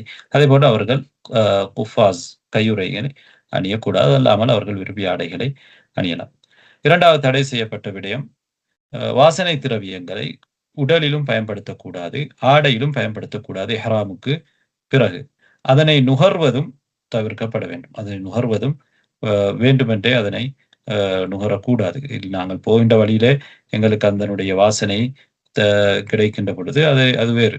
அதல்லாமல் நாங்களாகவே அதை அதற்கு எத்தனித்து நுகர்வது கூடாது. அதே நேரத்திலே சுருமா போன்றவற்றை போட்டுக்கொள்ளலாம், அதிலே வாசனை திரவியம் இல்லாவிட்டால். சில செடிகளுக்கு வாசனை இருக்கும். அந்த வாசனைகளை நுகர்வதிலே பிரச்சனை இல்லை. அடுத்ததாக முடிகளை 3வது தடை செய்யப்பட்ட விடயம், முடியை அகற்றுவது, நகங்களை அகற்றுவது கூடாது இஹ்ராமுடைய நிலையில். ஆண்களாக இருந்தாலும் பெண்களாக இருந்தாலும் அதை செய்யக்கூடாது. அவர்கள் குளித்துக் கொள்ளலாம். அந்த நேரத்திலே முடி கொட்டினால் அது குற்றம் அல்ல என்றால் வேண்டுமென்றே அவர்கள் அதை செய்யாமல் இருக்கின்ற பொழுது, அதே நேரத்திலே ஒருவருடைய நகம் கலண்டு இருக்கிறது அல்லது நகத்திலே ஒரு துண்டு கலண்டு இருக்குது, அவர் தொடர்ந்து அது கையில இருப்பது அவருக்கு டிஸ்டர்பாக இருந்தால் அதனை அவர் எறிந்து விடலாம். அதிலே பிரச்சனை இல்லை. அதே போன்றுதான் தடை செய்யப்பட்ட 4வது விடயம், ஆண்கள் தலையை ஒட்டி தலையை மூடுவது, தலையோடு சேர்த்து தலையை தொப்பி அணிவது அல்லது தலைப்பாகை அணிவது போன்ற விடயங்களை கொண்டு தலையை மூடுவது. அவ்வாறல்லாமல் நிழல் பெறுவதற்காக கூடாரத்துக்குள் இருப்பது, குடை பிடிப்பது போன்ற அல்லது ஒரு மரத்துக்கு கீழே இருப்பது, இதெல்லாம் தடை செய்யப்பட்டதல்ல. எனவே யார் மனம் பூசிக்கொள்கிறாரோ அல்லது தன்னுடைய தலையை மூடிக்கொள்கின்றாரோ அல்லது ஒரு உடல் அளவுக்கு தைக்கப்பட்ட தடை செய்யப்பட்ட ஆடைகளில் ஒன்றை அணிந்து கொள்கிறாரோ, எவ்வாறு அணிந்து கொள்கிறார், ஆனால் அவருக்கு அதனுடைய சட்டம் தெரியாது அல்லது மறதியாக அல்லது நிர்பந்திக்கப்பட்டு, இந்த 3 நிலையிலும் யாராவது இவ்வாறு செய்தால் அவர் மீது குற்றம் இல்லை. ஆனால் எப்போது தெரியாத ஒருவர் அதை அவ்வாறு செய்கின்ற பொழுது அவருக்கு சொல்லிக் கொடுக்கப்படுகிறது இவ்வாறு செய்யக்கூடாது, அதற்கு பிறகு அதை தெரிந்து கொள்கிறார், அறிந்து கொள்கிறார், அல்லது மறதியாக ஒருவர் செய்கின்ற பொழுது அவருக்கு ஞாபகம் ஊட்டப்படுகிறது, அல்லது ஒரு நிர்பந்தத்துக்கு ஒன்றுக்கு நிர்பந்திக்கப்பட்டிருக்கிறார், நிர்பந்தம் நீங்குகிறது. இவ்வாறான நிலையிலே அவர் அதிலிருந்து தவிர்த்து கொள்ள வேண்டும். தொடர்ந்தும் அவர் அதை செய்து கொண்டிருந்தால் அவர் இந்த தடையை செய்தவராக ஆகிவிடுவார். அதற்குரிய குற்றப்பரிகாரத்தை அவர் செய்ய வேண்டியவராக இருப்பார். அதுக்குரிய குற்றப்பரிகாரம் என்ன என்பதை நாங்கள் பார்ப்போம். அடுத்ததாக 5வதாக நிக்காஹ், திருமணம் முடிப்பது, திருமணம் பேசுவது, இன்னொருவருக்கு திருமணம் முடித்து வைப்பது, இதெல்லாம் தடை. நாங்கள் ஏற்கனவே பார்த்தோம். 6வதாக உடலுறவு கொள்வது. உடலுறவு கொள்வது தஹல்லுல் அவ்வலுக்கு முன்னால், அதாவது 10வது நாள் தவாஃபுல் இஃபாதா செய்வதற்கு முன்னால் ஒருவர் உடலுறவு கொண்டால் அவருடைய ஹஜ்ஜை என்ன செய்துவிடும், முறிந்துவிடும் என்று நாங்கள் பார்த்தோம். அரபாவில் தரித்ததற்கு பிறகுண்டாலும் பிரச்சனை இல்லை. ஆனால் தஹல்லுல் அவ்வலுக்கு முன்னால் ஒருவர் உடலுறவு கொண்டார். தஹல்லுல் அவ்வலுக்கு பிறகும் உடலுறவு கொள்ளக்கூடாது. தஹல்லுல் சாரிக்கு 2வது தஹல்லுலுக்கு பிறகுதான் தவாஃப் இஃபாதா செய்ததற்கு பிறகு அவ்வாறு செய்வதற்கு அனுமதி இருக்கிறது. ஆனால் ஹஜ்ஜை முறிந்து விடுவது, ஹஜ்ஜை முறிக்கக்கூடியது தஹல்லுல் அவ்வலுக்கு முன்னால் செய்தால் அவருடைய ஹஜ் முறிந்துவிடும். சம்பந்தமாக நாங்கள் பார்த்தோம். அடுத்ததாக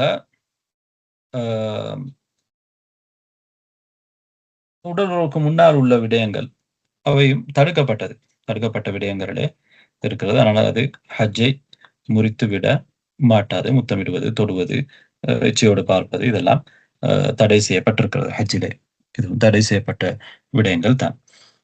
அடுத்ததாக சிலர் அதற்கெல்லாம் ஹஜ் முறிந்துவிடும் என்றும் சொல்லியிருக்கிறார்கள். ஆனால் சரியான கருத்து முடியாது. அடுத்ததாக 8வது வேட்டையாடுவது, தரையிலே உள்ள பிராணிகளை வேட்டையாடுவது, அதே நேரத்திலே மனிதர்களுக்கு தீங்கு விளைவிக்கக்கூடிய பாம்பு, வெறி, நாய், இவற்றை கொள்வதற்கு நபி ஸல்லல்லாஹு அலைஹி வஸல்லம் அவர்கள் அனுமதித்திருக்கிறார்கள். ஹரம் எல்லையிலே அவற்றை கொள்ளலாம். அவர்களுக்கு பாதிப்பை ஏற்படுத்தக்கூடிய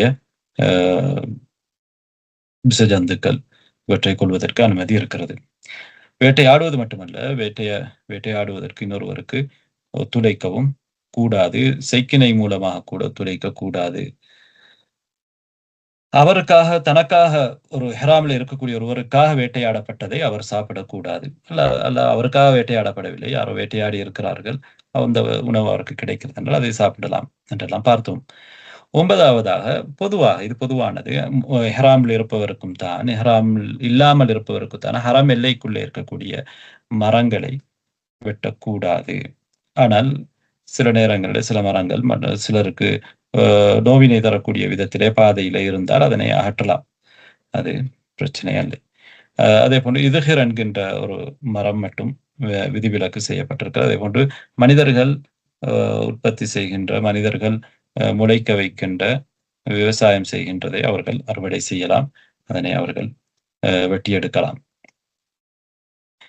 அடுத்ததாக இந்த மஹ்தூராத்துல் இஹ்ராம், இஹ்ராமிலே தடை செய்யப்பட்ட விடயங்களை ஒருவர் செய்கிறார் என்றால் அவர் என்ன செய்ய வேண்டும் என்றால் ஃபிதியா கொடுக்க வேண்டும். அவர் ஃபிதியா கொடுக்க வேண்டும். அது எப்படியான ஃபிதியா என்பதை நாங்கள் இப்போது பார்ப்போம். அதாவது இஹ்ராமிலே தடை செய்யப்பட்டது பல்வேறு விதமானவை என்பது உங்களுக்கு தெரியும். தலைமுடியை ஒருவர் இஹ்ராமிலே இருக்கின்ற பொழுது அழித்தார், அல்லது நகத்தை வெட்டினார், அல்லது தைக்கப்பட்ட ஆடையை அணிந்தார், அல்லது மனம் தைக்கப்பட்ட ஆடை என்றால் உடல் அளவுக்கு உருவாக்கப்பட்ட ஆடை, மனம் பூசினார், அல்லது தலையை மறைத்தார். இவ்வாறான தடை செய்யப்பட்ட விடயங்களை ஒருவர் செய்தால் இவர்கள் 3 குற்றப்பரிகாரங்களை ஒன்றை செய்ய வேண்டும். அதாவது 3 நாள் நோன்பு நோட்பது, 3 நாட்கள் நோன்பு நோட்க வேண்டும். அல்லது 6 ஏழைகளுக்கு உணவளிக்க வேண்டும். அல்லது ஒரு ஆட்டை அறுத்து பலியிட வேண்டும். இது இந்த மஹ்தூராத்துல் இஹ்ராமை ஒருவர் தெரிந்து கொண்டு செய்தால் அவர் செய்ய வேண்டியது. தெரிந்து கொண்டு தேவைக்காக செய்தாலும் சரி, அல்லது தேவை இல்லாமல் செய்தாலும் சரி, தெரிந்து கொண்டு செய்தால் இந்த குற்றப்பரிகாரத்தை அவர் செய்ய வேண்டும் என்பதை நாங்கள் பார்த்தோம். கஅப் இப்னு உஜ்ரா ரலியல்லாஹு அன்ஹுடைய ஹதீஸை நாங்கள் ஏற்கனவே பார்த்திருந்தோம். அதே நேரத்திலே வேட்டையாடினால் ஒருவர் அவர்களுடைய குற்றப்பரிகாரம் என்னவென்றால், இப்ப மேலே உள்ளது 3லே ஏதாவது ஒன்றை செய்ய முடியும். அதே போன்றுதான் ஒருவர் வேட்டையாடினால் அவருக்கும் 3 குற்றப்பரிகாரங்களிலே ஏதாவது ஒன்றை செய்ய முடியும். எந்த பிராணி அவர் வேட்டையாடுகின்றாரோ அந்த பிராணியின் அளவுக்கு கால்நடைகள், ஆடு, மாடு, ஒட்டகத்திலிருந்து அவர்களுக்கு அதுக்கு சமாந்தரமான ஒன்றை அவர்கள் அறுத்து பலியிட வேண்டும் என்பதை நாங்கள் பார்த்தோம். அல்லது அந்த அதுக்கு சமாந்தரமான ஒன்றுடைய பெறுமதிக்கு உணவை வாங்கி என்ன செய்ய வேண்டும்? உணவை வாங்கி ஏழைகளுக்கு உணவாக, அந்த ஏழைகளுக்கு போதுமான அளவுக்கு உணவாக அதனை கொடுக்க வேண்டும். அந்த அளவுக்கு, அந்த கொல்லப்பட்ட பிராணியின் அளவுக்கு என்ன செய்ய வேண்டும்? அதனுடைய பெறுமதிக்கு உணவு வாங்கி கொடுக்கப்பட வேண்டும். அல்லது அந்த உணவை நீங்கள் வாங்குகின்ற பொழுது அந்த உணவுல ஒரு சாயின் அளவுக்கு எத்தனை சா இருக்கிறதோ அத்தனை சாயை பார்த்து ஒரு சாயின் அளவுக்கு ஒரு நாளைக்கு நோன்பு பிடிக்க வேண்டும். ஒரு சாவுக்கு ஒரு நாள் என்ற அடிப்படையிலே நோன்பு நோட்க வேண்டும். இது வேட்டையாடுவதற்குரிய அந்த தடையை மீறியவர்களுக்கான குற்றப்பரிகாரம். அடுத்ததாக திருமணம் முடிப்பது. திருமணம் முடித்தால் அந்த நிக்காஹ் செல்லுபடியாகாது என்பதை நாங்கள் பார்த்தோம். அதற்கென்று தனியான ஃபிதியா இல்லை. உடல் உறவு கொள்வதை பொறுத்தவரையில ஹஜ்ஜிலே ஒருவர் உடல் உறவு கொண்டால் தஹல்லுல் அவ்வலுக்கு முன்னால், தவாஃபுல் இஃபாதா செய்வதற்கு முன்னால் உடல் உறவு கொண்டால் அவருடைய ஹஜ் முறிந்துவிடும். ஆனால் ஒருவர் மறதியாக உடல் உறவு கொண்டார், அல்லது அவருக்கு அந்த சட்டம் தெரியாமல் உடல் உறவு கொண்டார், அல்லது நிர்பந்திக்கப்பட்டார் என்றால் எங்களுக்கு தெரியும். இந்த 3க்கும் பொதுவான சட்டம் மார்க்கத்திலே அவருக்கு அது தடை இல்லை. அதாவது அவருக்கு அது பாவம் வரப்போவதில்லை. அதனால் அவருடைய ஹஜ் முறியாது. இவ்வாறு உடல் உறவு கொண்டவர் என்ன செய்ய வேண்டும்? அவர் குற்றப்பரிகாரமாக ஒரு ஒட்டகத்தை அறுத்து பலியிடுவது கட்டாயம். அதே போன்று அவருடைய ஹஜ்ஜை அவர் பூர்த்தியாக்க வேண்டும். அவர் இருக்கக்கூடிய ஹஜ்ஜை அவர் முடிக்க வேண்டும். அதே போன்றுதான் அவர் அந்த ஹஜ்ஜை கதா செய்ய வேண்டும். இதெல்லாம் சஹாபாக்களுடைய ஃபத்வாக்களில் இருக்கிறது. அதே போன்று அவர் தௌபா செய்ய வேண்டும். அந்த ஹஜ்ஜை வேறொரு சந்தர்ப்பத்தில் செய்ய வேண்டும். இந்த குற்றத்துக்காக, இதை முடித்ததற்காக அல்லாஹ்விடத்தில் அவர் தௌபா செய்ய வேண்டும். தஹல்லுல் அவ்வலுக்கு பின்னர் ஒருவர் என்ன செய்கிறார்? உடல் உறவு கொண்டு விட்டால் அவருடைய ஹஜ் முறியாது. ஆனால் அவர் என்ன செய்ய வேண்டும் என்றால், ஒரு ஒட்டகத்தை அறுத்து பலியிட வேண்டும். ஹரம் எல்லைக்கு வெளியிலே சென்று இஹ்ராம் செய்து கொண்டு வந்து, இப்னு அப்பாஸ் ரலியல்லாஹு அவர்களுடைய ஃபத்வா இதான். இஹ்ராம் செய்து கொண்டு வந்து தவாஃபுல் இஃபாதாவை அவர் நிறைவேற்ற வேண்டும். நாம் ஏற்கனவே சொன்னது போன்று, இந்த மஹ்தூராத்கள்ல ஏதாவது ஒன்றை ஒருவர் வேண்டுமென்று செய்தால் தான் இந்த சட்டம். அதே நேரத்திலே ஒருவர் அறியாதவராகவோ இருந்தால், அல்லது மறதியாக செய்தால் அவர் மீது குற்றம் இல்லை. அன்பார்ந்த சகோதரர்களே, சகோதரிகளே, இப்போது நான் பார்க்க போவது ஹதி சம்பந்தப்பட்ட விடயம். ஹதி என்பது முதலிலே பைத்துல் ஹராம் முக்காக அனுப்பப்படக்கூடிய, கொடுக்கப்படக்கூடிய ஒரு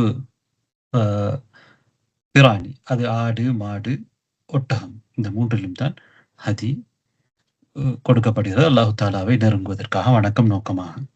இந்த ஹதிக்கு பல வகைகள், பல வகை இருக்கின்றன.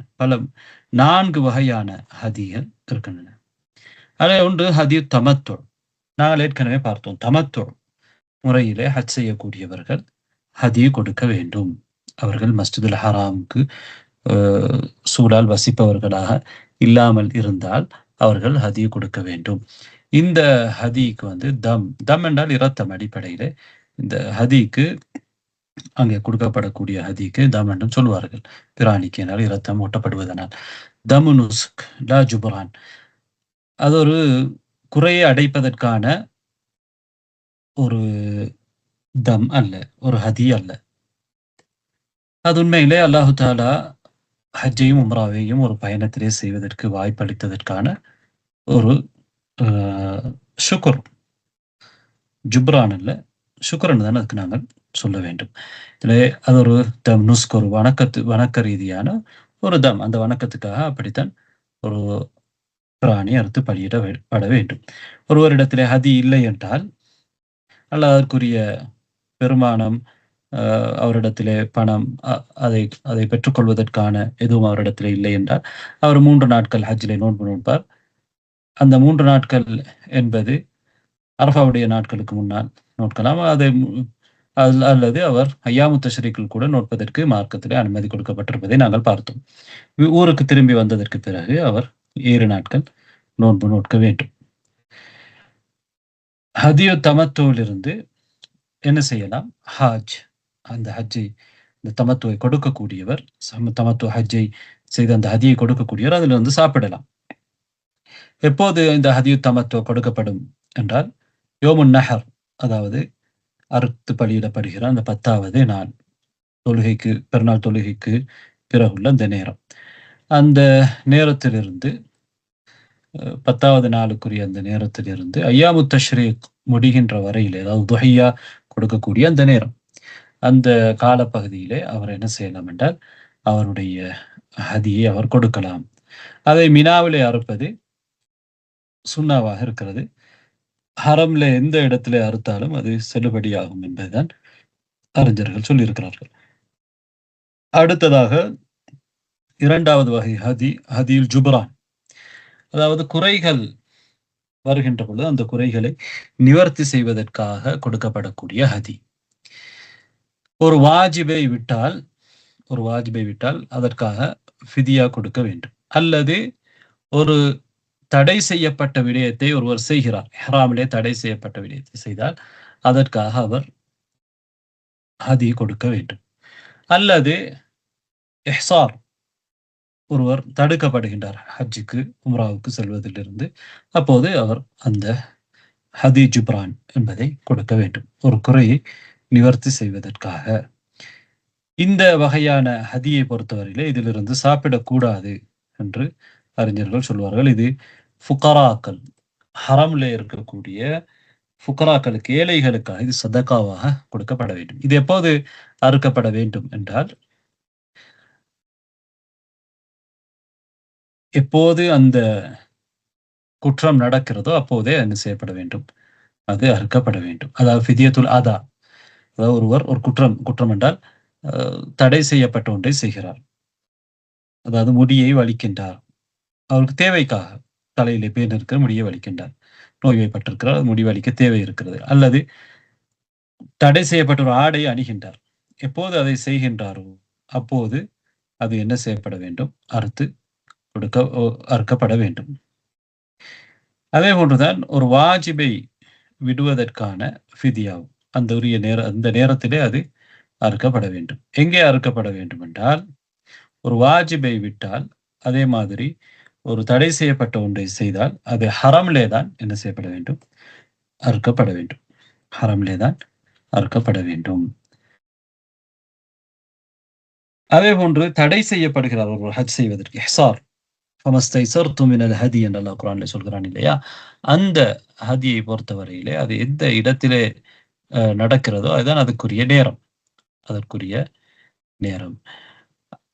அது ஒரு ஆடாக இருக்கலாம், அல்லது ஒரு ஒட்டகத்துடைய அல்லது ஒரு மாட்டுடைய ஏழில் ஒரு பகுதியாக இருக்கலாம். அது எங்கே கொடுக்கப்பட வேண்டும், எந்த இடத்திலே அவர்கள் தடுக்கப்படுகிறார்களோ அந்த இடத்திலே அது அறுத்து பலியிட வேண்டும்.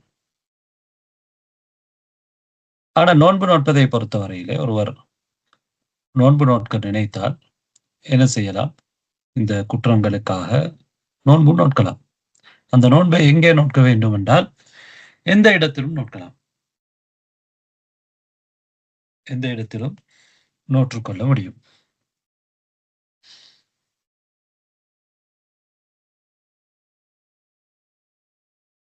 அடுத்ததாக அன்பார்ந்த சகோதரர்களே, ஹதியு தத்தவ்வு, அதாவது உபரியான ஹதி. ஒருவருக்கு ஹதி கட்டாயம் இல்லை. உம்ராவுக்கு வரக்கூடிய ஒருவர் ஹதியை எடுத்துக்கொண்டு வரலாம், மக்காவிலே அவர் ஹதி கொடுக்கலாம், அவர் கட்டாயம் இல்லை. அதே போன்று இஃப்ராத் முறையிலே ஹஜ் செய்யக்கூடிய ஒருவருக்கு ஹதி கட்டாயம் இல்லை, ஆனால் அவர் கொடுக்கலாம். அதே போன்றுதான் நாங்கள் காரினையும் சொன்னோம். கிரார் முறையிலே ஹதி கொடுப்பது சில அதிகமானவன் கட்டாயம் என்று சொல்லியிருந்தாலும் கட்டாயம் அல்ல, முஸ்தஹப் என்று சொல்லியிருந்தோம். எனவே இப்படியான ஹதி முஸ்தஹப், விரும்பத்தக்க ஹதியு தத்தவ்வு. இதிலிருந்து சாப்பிடுவதும் முஸ்தஹப், சாப்பிடலாம். அதே போன்றுதான் இஹ்ராம் இல்லாத ஒருவர் ஊரிலே இருந்து ஒரு ஹதியை மக்காவுக்கு என்ன செய்யலாம், அறுப்பதற்காக அனுப்பலாம். அல்லாஹ்விடத்திலே அதன் மூலமாக நெருக்கத்தை பெறுவதற்காக இபாதா நோக்கத்திலே அனுப்பலாம். அவ்வாறு அனுப்பக்கூடியவருக்கு எந்த ஒன்றும் தடை அல்ல. ஒருவர் ஹதியை மக்காவுக்கு அனுப்பி வைக்கின்றார். அந்த ஹதி அறுக்கப்படும் வரையிலே இவர் எஹ்ராம்ல இருக்கக்கூடிய ஒருவர் எவ்வாறு எஹ்ராம் களைகின்ற வரையிலே என்னென்ன விடயங்கள் தடை செய்யப்பட்டிருக்கிறது அவருக்கு, அதே போன்று இவருக்கும் தடை செய்யப்பட்டது என்று அர்த்தம் அல்ல. அவர் ஊரிலே இருக்கக்கூடியவர், எஹ்ராம்ல இல்லாதவர், அவர் அனுப்பி வைக்கலாம். 4வது வகை ஒரு ஹதி தான் ஹதியு நதர், நேர்ச்சைக்குரிய ஹதி. அதாவது ஒருவர் நேர்ச்சை செய்கிறார், ஹாஜ் அல்லாஹ்விடத்திலே நெருங்குவதென்ற நோக்கத்திலே மக்காவிலே ஒரு பிராணியை அறுப்பதற்காக நேர்ச்சை வைக்கின்றார். நேர்ச்சை என்பது எங்களுக்கு தெரியும், எந்த நேர்ச்சையாக இருந்தாலும் அது நிறைவேற்றப்பட வேண்டும். நேர்ச்சை நிறைவேற்றுவது கட்டாயம். அறிஞர்கள் என்ன சொல்வார்கள் என்றால், நேர்ச்சை வைக்கப்பட்ட இந்த ஹதியில இருந்து சாப்பிடக்கூடாது என்று சொல்வார்கள். என்றால் அவர் ஏழைகளுக்காக கொடுப்பதற்காக ஒருவர் நேர்ச்சை வைக்கிறார், அப்படி அதனால் அதிலிருந்து சாப்பிடுவது தடை என்பதுதான் அதிகமான அறிஞர்களுடைய நிலைப்பாடு. அல்லாஹ் அலம். இது சில மாற்றங்களோடு நான் அல்ஃபிகுல் முயஸ்ஸர் என்ற நூலில் இருந்து எடுத்த ஒரு பகுதி, அதிலே சில மாற்றங்களை செய்திருக்கிறேன். இங்கே ஹதியை அறுக்கக்கூடிய ஒருவர் பொதுவாக குர்பானை கொடுக்கக்கூடிய, அது எந்த வகையான குர்பானாக இருந்தாலும் சரி, அவராகவே அதனை அறுப்பது, ஹாஜை பொறுத்தவரையில் ஹாஜே அந்த குர்பானியை அறுப்பது, அந்த ஹதியை அறுப்பது முஸ்தஹப், விரும்பத்தக்கது. அவர் இன்னொருவருக்கு கூட அதனை பொறுப்பு சாட்டலாம், அதிலும் பிரச்சனை இல்லை. அறுக்கின்ற பொழுது கட்டாயமாக பிஸ்மில்லா என்று சொல்லப்பட வேண்டும். பிஸ்மில்லா என்று சொல்லித்தான் அறுக்க வேண்டும். மேலதிகமாக வல்லாஹு அக்பர் என்று சொல்லலாம். பிஸ்மில்லாஹி வல்லாஹு அக்பர், அல்லாஹு அக்பர் என்பதை மேலதிகமாக சேர்க்கணும். அல்லாஹும்ம தகப்பல், அல்லாஹும்ம தகப்பல் மின்னி இவ்வாறான வார்த்தைகளை சொல்லலாம். ஹதீஸிலே இருக்கிறது. அல்லாஹும்ம ஹாதா மின்க வலக என்று சொல்லலாம். அல்லாஹும்ம மின்க வலக என்று சொல்லலாம். அல்லது ஹாதா மின்க வலக என்று சொல்லலாம். இவ்வாறான எல்லா வார்த்தைகளையும் பயன்படுத்தலாம். பிஸ்மில்லாஹி அல்ஹம்துலில்லாஹ், பிஸ்மில்லாஹி வல்லாஹு அக்பர், அல்லாஹும்ம தகப்பல், அல்லாஹும்ம மின்க வலக, இது உன்னிடமிருந்து உனக்காக அறுக்கப்படக்கூடியது என்ற வார்த்தை சொல்வது. ஹதியுடைய நிபந்தனைகளை பொறுத்தவரையிலே ஹதி என்பது உதுஹியாவுடைய நிபந்தனைகளை போன்றதுதான். ஹதியுடைய நிபந்தனைகள் அதே நிபந்தனைகள், அதாவது ஆடு, மாடு, ஒட்டகம் இவைதான் அறுக்கப்பட வேண்டும். அவை குறைகள் இல்லாமல் இருக்க வேண்டும். அதாவது நோயுள்ள பிராணியாக, அல்லது பார்வை இழந்த ஒரு பிராணியாக, அல்லது குறையுள்ள ஒரு நொண்டி பிராணியாக, அல்லது மிகவுமே மெலிந்த ஒரு பிராணியாக இருக்கக்கூடாது. அதே போன்று அதனுடைய வயது ஒட்டகமாக இருந்தால் 5 வருடங்கள், குறைந்தது 5 வருடங்களை தாண்டி இருக்க வேண்டும். மாடாக இருந்தால் 2 வருடங்கள் பூர்த்தியாக இருக்க வேண்டும். வெள்ளாடாக இருந்தால் 1 வருடம் பூர்த்தியாக இருக்க வேண்டும். செம்பரியாடு 6 மாதங்கள் பூர்த்தியாக இருக்க வேண்டும், பலமான கருத்தின் அடிப்படையில். அன்பார்ந்த சகோதரிகளே, இதுதான் ஹதியை பற்றியான ஒரு பொதுவான ஒரு விளக்கம். நாங்கள் ஹஜ் மற்றும் உம்ரா எவ்வாறு செய்வது என்பதை பற்றி விரிவாக நாங்கள் பார்த்தோம். இப்போது நாங்கள் சற்று சுருக்கமாக பார்ப்போம். ஏற்கனவே இந்த விடயங்கள் பார்க்கப்பட்டதுதான் என்றாலும் ஒரு கடைசியாக ஒரு சுருக்கமாக இதை பற்றியான ஒரு சுருக்கத்தை பார்ப்போம். ஒருவர் மீகாத்துக்கு வந்தால் அவர் அங்கே குளித்துக் கொள்ள வேண்டும். பெண்ணாக இருந்தால், மாதவிடாய் பெண்ணாக இருந்தாலும் கூட அங்கே குளிப்பது விரும்பத்தக்கது. முடிகளை அகற்றிக் கொள்ளலாம், நகங்களை வெட்டி கொள்ளலாம். பிறகு தடை செய்யப்பட்ட ஆடைகளை தவிர்த்து கொள்ள வேண்டும். அதற்கு பிறகு உடையில் இல்லாமல் அந்த இஹ்ராமுக்குள் நுழைவதற்கு முன்னால் ஒருவர் தன்னுடைய உடலிலே, ஆடையிலே படாமல் உடலிலே, தலையிலே, தாடியிலே மனம் பூசிக்கொள்வதற்கு அனுமதி இருக்கிறது. என்றால் ஆடையிலே மனம் பூசக்கூடாது. ஹராம் என்றால் இஹ்ராமுடைய நிலையிலும் அந்த ஆடையிலே மனம் தொடரும், நறுமணம் இருக்கக்கூடாது. அதே போன்று இஹ்ராமுக்கு பிறகும் உடலிலோ, தாடியிலோ, ஆடையிலோ எதிலுமே இஹ்ராமுக்கு பிறகு நறுமணம் பூச முடியாது. அதே போன்று தூய்மையான வெண்மையான 2 உடைகள், கீழாடை மேலாடைகளை அணிந்து கொள்ள வேண்டும். 2 செருப்புகள், காலுடைய பாதங்களில் அணியக்கூடிய, காலுடைய கரண்டை காலை மூடாத 2 செருப்புகளை ஒருவர் அணிந்து கொள்ள வேண்டும். பெண்ணாக இருந்தால் அவர் விரும்பிய ஆடைகளை அணிந்து கொள்ளலாம். நிகாப் அணியக்கூடாது, முகத்திலே கட்டப்படக்கூடிய ஆடை, புர்கா போன்ற ஆடைகள், முகத்தின் அளவுக்கு தைக்கப்பட்ட முகத்திலே கட்டப்படக்கூடிய ஆடைகள் அணியக்கூடாது நாம் பேசினோம். அதே போன்று கையுறைகள் அணியக்கூடாது. அதே போன்று தோல்புஜத்தை மூடிக்கொள்ளலாம். தோல்புஜத்தை துறக்கின்ற இடம் மக்காவிலே சென்று அங்கே தவாப் செய்கின்ற பொழுது மாத்திரம்தான். அதே போன்று வாகனத்திலே ஏறி அமர்ந்ததற்கு பிறகு இஹ்ராமை ஆரம்பிப்பதுதான் சிறப்பானது. ஆரம்பிக்கின்ற பொழுது கிப்லாவை முன்னோக்கி அல்ஹம்துலில்லாஹ், சுப்ஹானல்லாஹ், அல்லாஹ் அக்பர் போன்ற வார்த்தைகளை சொல்லுவது. இங்கே இஹ்ராம் செய்யக்கூடியவர் உம்ராவுக்கு இஹ்ராம் செய்பவர் என்றால் லப்பைக் உம்ரா என்று சொல்லலாம். அல்லது ஹஜ் இஃப்ராத் ஹஜ்ஜுக்காக செய்யக்கூடியவராக இருந்தால் லப்பைக்க ஹஜ்ஜா என்று சொல்லலாம்.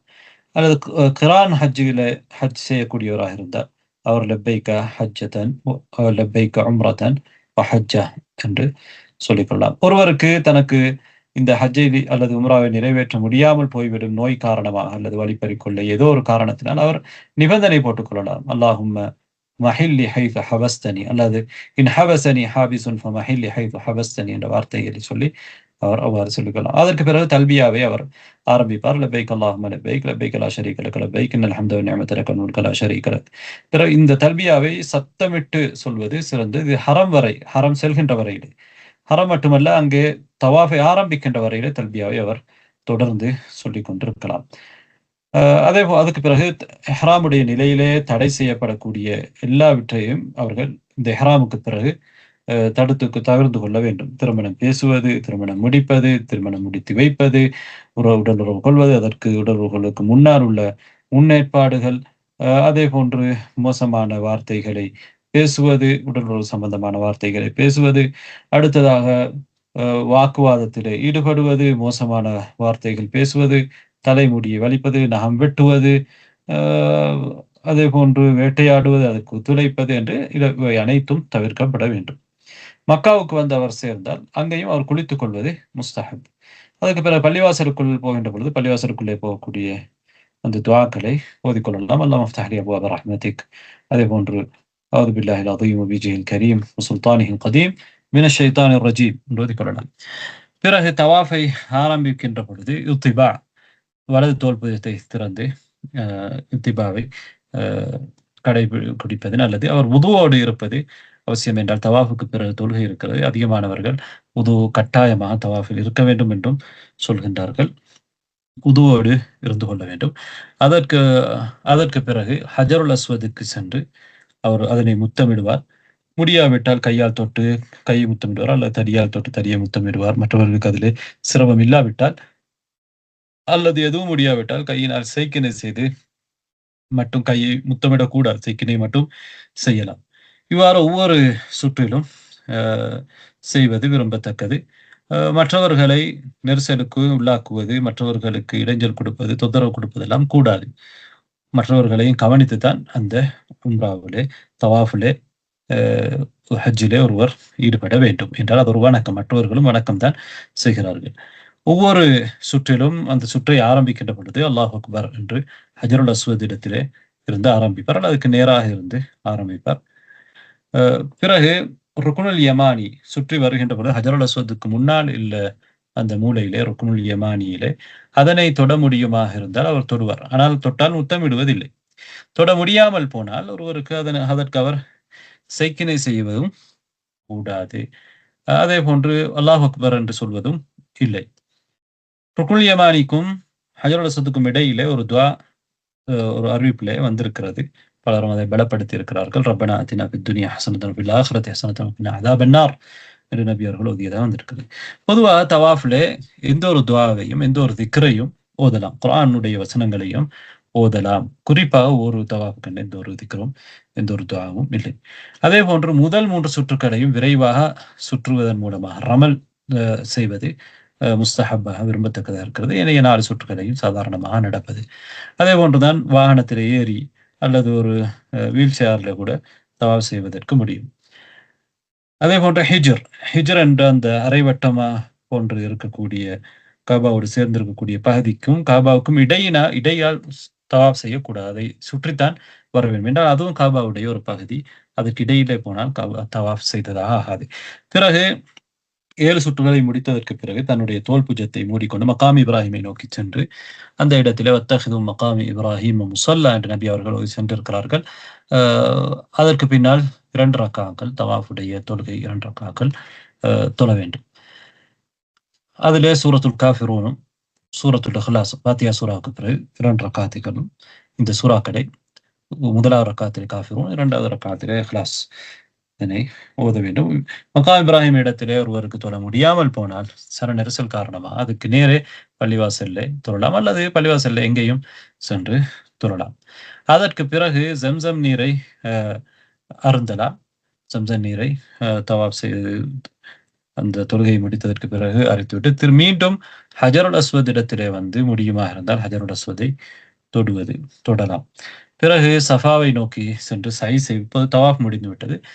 செய்வதற்காக சென்று அங்கே ஸல்லல்லாஹு அலைஹி வஸல்லம் அவர்கள் செல்கிற பொழுது இந்த சஃபால் மர்வத்து மின் ஷாயிரில்லாஹ் என்ற வார்த்தையை சொல்லி இருக்கிறார்கள். அவ்வாறு சொல்லிக்கொண்டு சஃபாவை நோக்கி போய் சஃபா மலையிலே ஏறி காபாவை பார்த்து காபாவை கிப்லாவை முன்னோக்கி இரு கைகளையும் உயர்த்தி அல்லாஹுவை ஓர்மைப்படுத்தி அல்லாஹுவை தக்பீர் செய்வது முஸ்தஹப். ஹதீஸ்ல எப்படி வந்திருக்கிறது.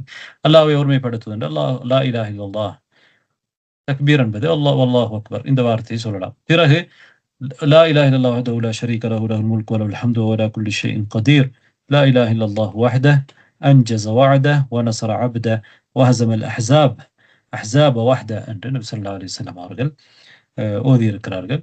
இந்த வார்த்தைகளை 3 முறை சொல்ல வேண்டும். இவற்றுக்கு இடையிலே நீண்ட நேரம் துஆ கேட்பது. பிறகு மர்வாவை நோக்கி செல்வது. மர்வாவை நோக்கி செல்கிற போது அங்கே பள்ளத்தாக்கிலே அந்த இடத்திலே பச்சை நிற அடையாளங்கள் உங்களுக்கு கொடுக்கப்பட்டிருக்கும். கடுமையாக சை செய்வது ஆண்களுக்குரியது. ரமல் செய்வது, கடுமையாக அந்த பச்சை லைட்டுகளுக்கு இடையிலே, அடையாளங்களுக்கு இடையிலே ஓடுவது சாயிலே விரைவாக செல்வதெல்லாம் ஆண்களுக்குரியது, பெண்களுக்கு அல்ல. பிறகு மர்வாவிலே சென்றவுடனே இங்கே ஒரு சுற்று முடிவடைகிறது. மர்வாவிலே சஃபாவிலே செய்ததை போன்ற அதே செயல்கள், அதே திக்ருகளை என்ன செய்யலாம், ஒருவர் ஓதுவது முஸ்தஹப்பாக இருக்கிறது. சஃபாவிலே செய்ததை போன்று செய்துவிட்டு மீண்டும் மர்வாவிலிருந்து சஃபாவை நோக்கி செல்வது. இவ்வாறு சஃபாவை நோக்கி சென்றால் இன்னொரு சுற்று, இறுதியான 7வது சுற்று மர்வாவிலே முடிவடையும். இங்கேயும் நீங்கள் விரும்பிய திக்ருகளை ஓதிக்கொள்ளலாம். இதற்கென்று ஒவ்வொரு சுற்றுக்கென்று தனியான திக்ருகள் இல்லை. சையை பொறுத்தவரையில இதுக்கு உது தேவை இல்லை, அவசியம் இல்லை. அதே போன்றுதான் இஃப்ராத் ஹஜ் செய்யக்கூடியவர், அதே போன்று கிரான் ஹஜ் செய்யக்கூடியவரை பொறுத்தவரையில இந்த சை அவருக்கு ஹஜ்ஜுடைய சையாக இருக்கும். அவர் செய்த தவாஃபை பொறுத்தவரையிலே அது அவருக்கு முஸ்தஹப்பான தவாஃபுல் குதூமாக இருக்கும்.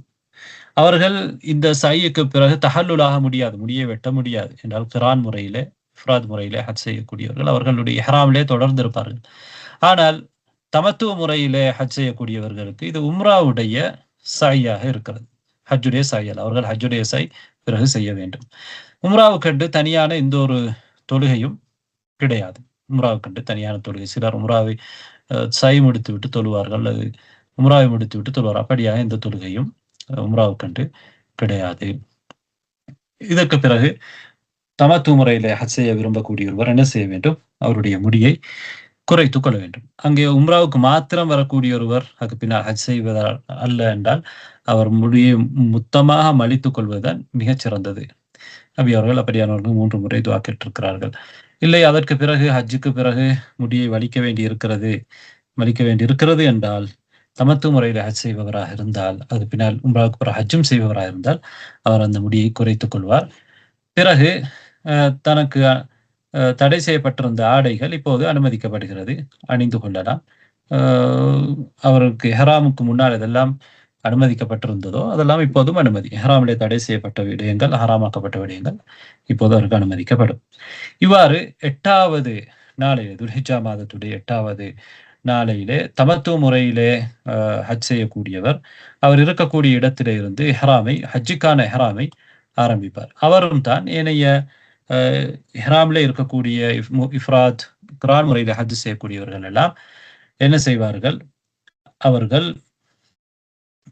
மக்காவிலே இருந்து அவர்கள் எங்கே செல்வார்கள், மினாவை நோக்கி தல்பியா சொன்னவர்களாக செல்வார்கள்.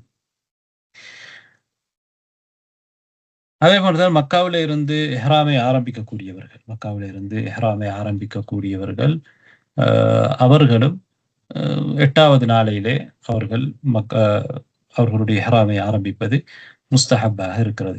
இஹ்ராமை ஆரம்பிப்பதற்கு முன்னால் அவர்கள் எவ்வாறு மீகாத்திலே இஹ்ராம் செய்வதற்கு முன்னால் குளித்துக் கொள்வது, மனம் பூசிக்கொள்வது, சுத்தப்படுத்திக் கொள்வதெல்லாம் முஸ்தஹப்போ, அதே போன்று இங்கேயும் இஹ்ராமை ஆரம்பிப்பதற்கு முன்னால் யார் தமத்துவ முறையிலே ஹஜ் செய்யக்கூடியவர்களும் அல்லது மக்காவாசிகளும் அவர்கள் மக்காவில் இருக்கக்கூடியவர்களும் இவ்வாறு செய்வது அவர்களுக்கு முஸ்தஹப் என்றால் இப்போது அவர்கள் இஹ்ராமில் இல்லை. இந்த எல்லா ஹாஜிகளும் இஹ்ராமில் ஏற்கனவே இருக்கக்கூடிய ஹாஜிகளும் தான், இப்போது இஹ்ராம் செய்த ஹாஜிகளும் தான் தல்பியா சென்றவர்களாக மினாக்கு செல்வார்கள். மினாவுக்கு சென்ற 8வது நாள் துஹர் தொழுகை, அஸ்ஸர், மக்ரிப், இஷா, அடுத்த நாளுடைய ஃபஜ்ர் தொழுகை, இது எல்லாவற்றை தொழுகைகளையும் அந்தந்த நேரத்திலே தொழுவார்கள். அந்தந்த நேரத்தில் ஜம் இல்லை, ஆனால் கசர் செய்து தொழுவார்கள். 4 ரக்காத் தொழுகைகளை கசர் செய்து, லுஹர் அசர் கசர் செய்து தொழப்படும். 9வது நாள் காலையிலே ஹாஜ் எங்கே செல்ல வேண்டும், அரஃபாவுக்கு செல்வார். அவர் முடியுமாக இருந்தால் ஜவால் வரையிலே, லுஹர் ஆகுவதற்கு முன்னால் நமிரா என்ற அந்த இடத்திலே, இப்போது பள்ளிவாசல் இருக்கக்கூடிய இடத்திலே தங்கி இருந்து விட்டு அதற்கு பிறகு துஹருக்கு பிறகு அரஃபாவுக்குள் நுழைவது சிறந்தது. அங்கே லுஹர் நேரத்திலே இமாம் ஹுத்துபா செய்வார். அந்த ஹுத்துபா சிறிய ஒரு ஹுத்துபாவாக இருக்கிறது சிறப்பானது. அதற்கு பிறகு அங்கே லுஹர் தொழுகையும் அசர் தொழுகையும் சேர்த்தும் சுருக்கியும் லுஹருடைய நேரத்திலே தொழுதுவிட்டு அரஃபாவுக்குள் நுழைவது சிறப்பானது. அதற்கு பிறகு ஒரு ஹாஜ் கட்டாயமாக அவர் தான் அரஃபாவுடைய எல்லைக்குள் இருக்கிறேன் என்பதை உறுதிப்படுத்திக் கொள்ள வேண்டும். அரஃபாவுக்கு வெளியிலே தரித்தால் அது அரஃபாவாக ஆகாது. பிறகு அரஃபாவுக்குள் சென்றதற்கு பிறகு கிபிலாவை முன்னோக்கி கைகளை உயர்த்தி அல்லாஹ்விடத்திலே துஆ கேட்பது, தல்பியா சொல்வது, அல்லாஹ்வை புகழ்வது, அல்லாஹ்வுடைய வணக்கத்திலே வணங்குவதிலே ஈடுபடுவது அது முக்கியமான ஒரு நேரம். அந்த நேரத்தில் சொல்லக்கூடிய சிறந்த ஒரு வார்த்தையாக கருதப்படக்கூடியதான் லா இலாஹ இல்லல்லாஹ் வஹ்தஹு லா ஷரீக லஹு லஹுல் முல்கு வலல் ஹம்து வலா குல்லி ஷைஇன் கதீர் என்பது. அந்த நாளையிலே நோன்பு நோட்காதவராக ஒரு ஹாஜ் இருப்பது சிறந்தது. அப்போதுதான் அவருக்கு சரியான முறையிலே அந்த நீண்ட நேரம் இபாதத் செய்வதற்கு அது உதவியாக இருக்கும். நபி அவர்களும் அரஃபாவிலே இருந்த நேரத்திலே அவர்கள் நோன்பு நோக்கவில்லை. இவ்வாறு தொடர்ச்சியாக சூரியன் மறைகிற வரையிலே அரஃபாவிலே இருந்து அல்லாஹ்விடத்திலே மன்றாடுவது, துஆ கேட்பது முஸ்தஹப்பாக இருக்கிறது. சூரியன் மறைந்ததற்கு பிறகு அமைதியாக அங்கிருந்து கிளம்ப வேண்டும். அங்கிருந்து கிளம்பி முஸ்தலிஃபாவுக்கு சென்று முஸ்தலிஃபாவிலே மக்ரிபையும் இஷாவையும் சேர்த்தும் சுருக்கியும், இஷா தொழுகை சுருக்கலாம், சுருக்கியும் தொழுவது சிறந்தது. அதற்கு பிறகு முஸ்தலிஃபாவிலே அவர்கள் தங்கி இருக்க வேண்டும். முஸ்தலிஃபாவிலே பலவீனமானவர்கள் முஸ்தலிஃபாவில் இருக்கின்ற பொழுதே இரவுடைய கடைசி 3வது பகுதி எஞ்சி இருக்கின்ற பொழுதே முஸ்தலிஃபாவில் இருந்து மினாவுக்கு செல்வதற்கு அவர்களுக்கு அனுமதி இருக்கிறது. ஆனால் பலமானவர்கள் முஸ்தலிஃபாவிலே ஃபஜ்ர் தொழுகை வரையிலே அதை தொழுகின்ற வரையிலே இருக்க வேண்டும். பிறகு ஃபஜ்ரை தொழுததற்கு பிறகு அவர்கள் கிப்லாவை முன்னோக்கி அல்லாஹ்வை புகழ்ந்து, அல்லாஹ்வை தக்பீர் சொல்லி, லா இலாஹ இல்லல்லாஹ் சொல்லி சூரியன் உதயமாகுவதற்கு மிக நெருக்கமான நேரம் வரும் வரையிலே அங்கேயே இருந்துவிட்டு பிறகு சூரியன் உதயமாகுவதற்கு சற்று முன்னால் அங்கிருந்து முஸ்தலிஃபாவில் இருந்து அவர்கள் அமைதியாக தல்பியா சொன்னவர்களாக மினாவை நோக்கி செல்ல வேண்டும். செல்கின்ற வழியிலே அல்லது எந்த இடத்திலும் எடுக்கலாம். 7 கற்களை பிறக்கிக் கொள்ள வேண்டும் ஜம்ராவுக்கு அடிப்பதற்காக. அவர்கள் ஜம்ரத்துல் அகபாவுக்கு அங்கே நடுப்பாதையால் செல்வது சிறந்தது என்று நாங்கள் ஏற்கனவே பார்த்தோம். சென்றதற்கு பிறகு 7 சிறிய கற்களால் ஒவ்வொரு கற்கள் அடிக்கின்ற பொழுதும் அல்லாஹ் அக்பர் என்று சொல்லி அடிக்க வேண்டும். அந்த கல் எறியதற்கு ஆரம்பிக்கின்றதோடு அவருடைய தல்பியாவை அவர் நிறுத்தி கொள்ள வேண்டும். கல்லறிந்ததற்கு பிறகு அவருடைய அவரிடம் இருப்பதாக இருந்தால் அந்த ஹதி பிராணியை அவர் அறுக்க வேண்டும். அதிலிருந்து அவர் சாப்பிடுவது விரும்பத்தக்கது. பிறகு அவருடைய முடியை மடித்து கொள்ள வேண்டும். பிறகு தவாஃபுல் இஃபாதாவுக்காக காபாவை நோக்கி சென்று தவாஃபுல் இஃபாதா செய்துவிட்டு அவர் ஏற்கனவே ஹஜ்ஜுக்குரிய செய்யாத ஒருவராக இருந்தால், அவர் அதாவது தமத்துவ முறையிலே ஹஜ் செய்பவராக இருந்தால், அவர் ஏற்கனவே செஞ்சது உம்ராவுக்குரிய சாய் என்பதனால் திரும்பவும் அவர் இது ஹஜ்ஜுக்குரிய சாயை செய்ய வேண்டும். தவாஃபுல் இஃபாதாவுக்கு என்பது ஹஜ்ஜுடைய தவாஃப். அதுக்கு பிறகு ஹஜ்ஜுடைய சாயை அவர் செய்ய வேண்டும். இஃப்ராத் முறையில கரான் முறையில ஹஜ் செய்பவராக இருந்தால் அவர் ஏற்கனவே தவாஃபுல் குதூமோடு சை செய்திருப்பார். அப்போது செய்யவில்லை என்றால் அவர் என்ன செய்ய வேண்டும் என்றால் இந்த தவாஃபுல் இஃபாதாவுக்கு பிறகு ஹஜ்ஜுக்குரிய சாயை செய்ய வேண்டும். தவாஃபுல் குதூமுக்கு பெரும்பாலும் சை செய்திருந்தால் பெரும்பாலானவர்கள் அவ்வாறு செய்வார்கள். அவ்வாறு செய்தால் திரும்பவும் சை செய்ய வேண்டிய அவசியம் இல்லை. சுன்னா என்னவென்றால் இந்த அமல்களை 10வது நாளுடைய இந்த அமல்களை அந்த ஒழுங்கமைப்பிலே செய்வதுதான் சுன்னா. முதலாவது அறுப்பது, அடுத்ததாக முடியை மலிப்பது அல்லது குறைப்பது, இந்த முறையிலே தான் செய்ய வேண்டும். அதற்கு பிறகுதான் தவாஃபுல் இஃபாதா நிறைவேற்றுவதற்காக காபாவுக்கு செல்ல வேண்டும். பெரும்பாலான அறிஞர்கள் என்ன கருதுகிறார்கள் என்றால், இந்த அமல்களிலே ஏதாவது 2 அமல்களை ஒருவர் செய்துவிட்டால், அதாவது ஜம்ராவுக்கு கல்லறிவது, முடியை மலிப்பது அல்லது குறைப்பது 2வது, 3வது தவாஃப் செய்வது, சையோடு சேர்த்து தவாஃப் செய்வது, இந்த 3 அமல்களிலே 2ஐ ஒருவர் செய்துவிட்டால் அவர் சை செய்ய வேண்டியவர் இருந்தால் சையோடு சையும் சேர்த்து செய்ய வேண்டும். அவர் தஹல்லுல் அவ்வல், அதாவது முதலாவது விடுபடுதல், இஹ்ராமிலிருந்து முதலாவது விடுபடுதலுக்கு உள்ளாகி விடுவார். அவருக்கு எல்லாமே ஹலாலாகும். பெண்களோடு உடலுறவு கொள்வதை தவிர எல்லாமே ஹலாலாகிவிடும். மனைவியோடு உடலுறவு கொள்வது தவிர அடுத்ததெல்லாம் ஹலாலாகிவிடும். ஹராமாக்கப்பட்டதெல்லாம் ஹலாலாகிவிடும்.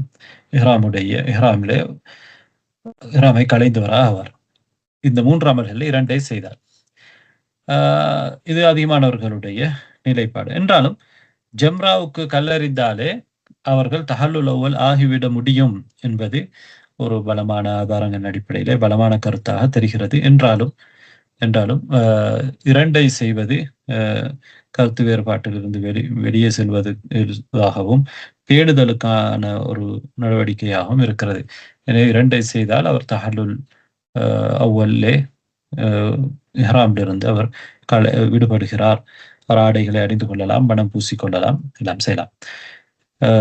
அடுத்ததாக இந்த 3ஐயும் செய்தால், 3ஐயும் ஒருவர் செய்துவிட்டார், கல்லெறிந்து விட்டார், முடியை மடித்து விட்டார், அடுத்ததாக தவாஃபுல் இஃபாதா செய்து விட்டார் என்றால் முழுமையாக அவருக்கு ஹராமுக்காக ஹராமாக்கப்பட்ட எல்லாமே ஹலாலாகிவிடும். பெண்கள் மனைவியோடும் ஒன்று சேர முடியும். அடுத்ததாக 11வது 12வது அந்த நாட்களிலே கட்டாயமாக மினாவிலே இரவிலே தங்கி இருக்க வேண்டும். இரவிலே தங்கி இருப்பது என்பது கட்டாயம் தூங்க வேண்டும் என்பதல்ல, இரவிலே அங்கே இருக்க வேண்டும். இது வாஜிப்.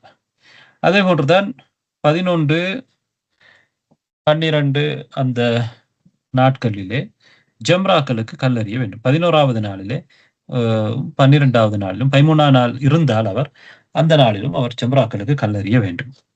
ஜம்ரா கல்லறியும் பொழுது முதலாவது சிறிய ஜம்ரா, பிறகு நடுவில் இருக்கக்கூடிய ஜம்ரா, பிறகு ஜம்ரத்துல் குப்ரா அல் அகபா, அதற்கு கல்லறிய வேண்டும்.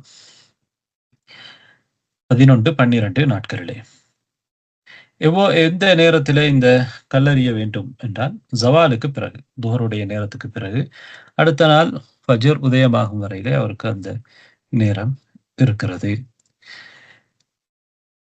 ஜம்ரத்துல் சுக்ரா சிறிய ஜம்ராவுக்கு கல்லெறிந்தால் அவர் சற்று முன்னேறி சென்று வலது பக்கமாக சற்று முன்னேறி சென்று கிப்லாவை முன்னோக்கி கைகளை உயர்த்தி துஆ கேட்பது முஸ்தஹப்பாக இருக்கிறது, முக்கியமான ஒரு அமல்.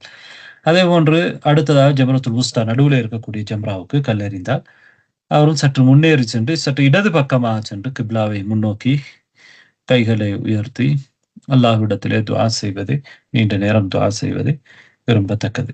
அடுத்ததாக ஜம்ரத்துல் அகபாவுக்கு கல்லெறிந்து விட்டு அங்கே இருந்து அவர் திரும்பி அவருடைய இடத்துக்கு சென்று விடுவார்.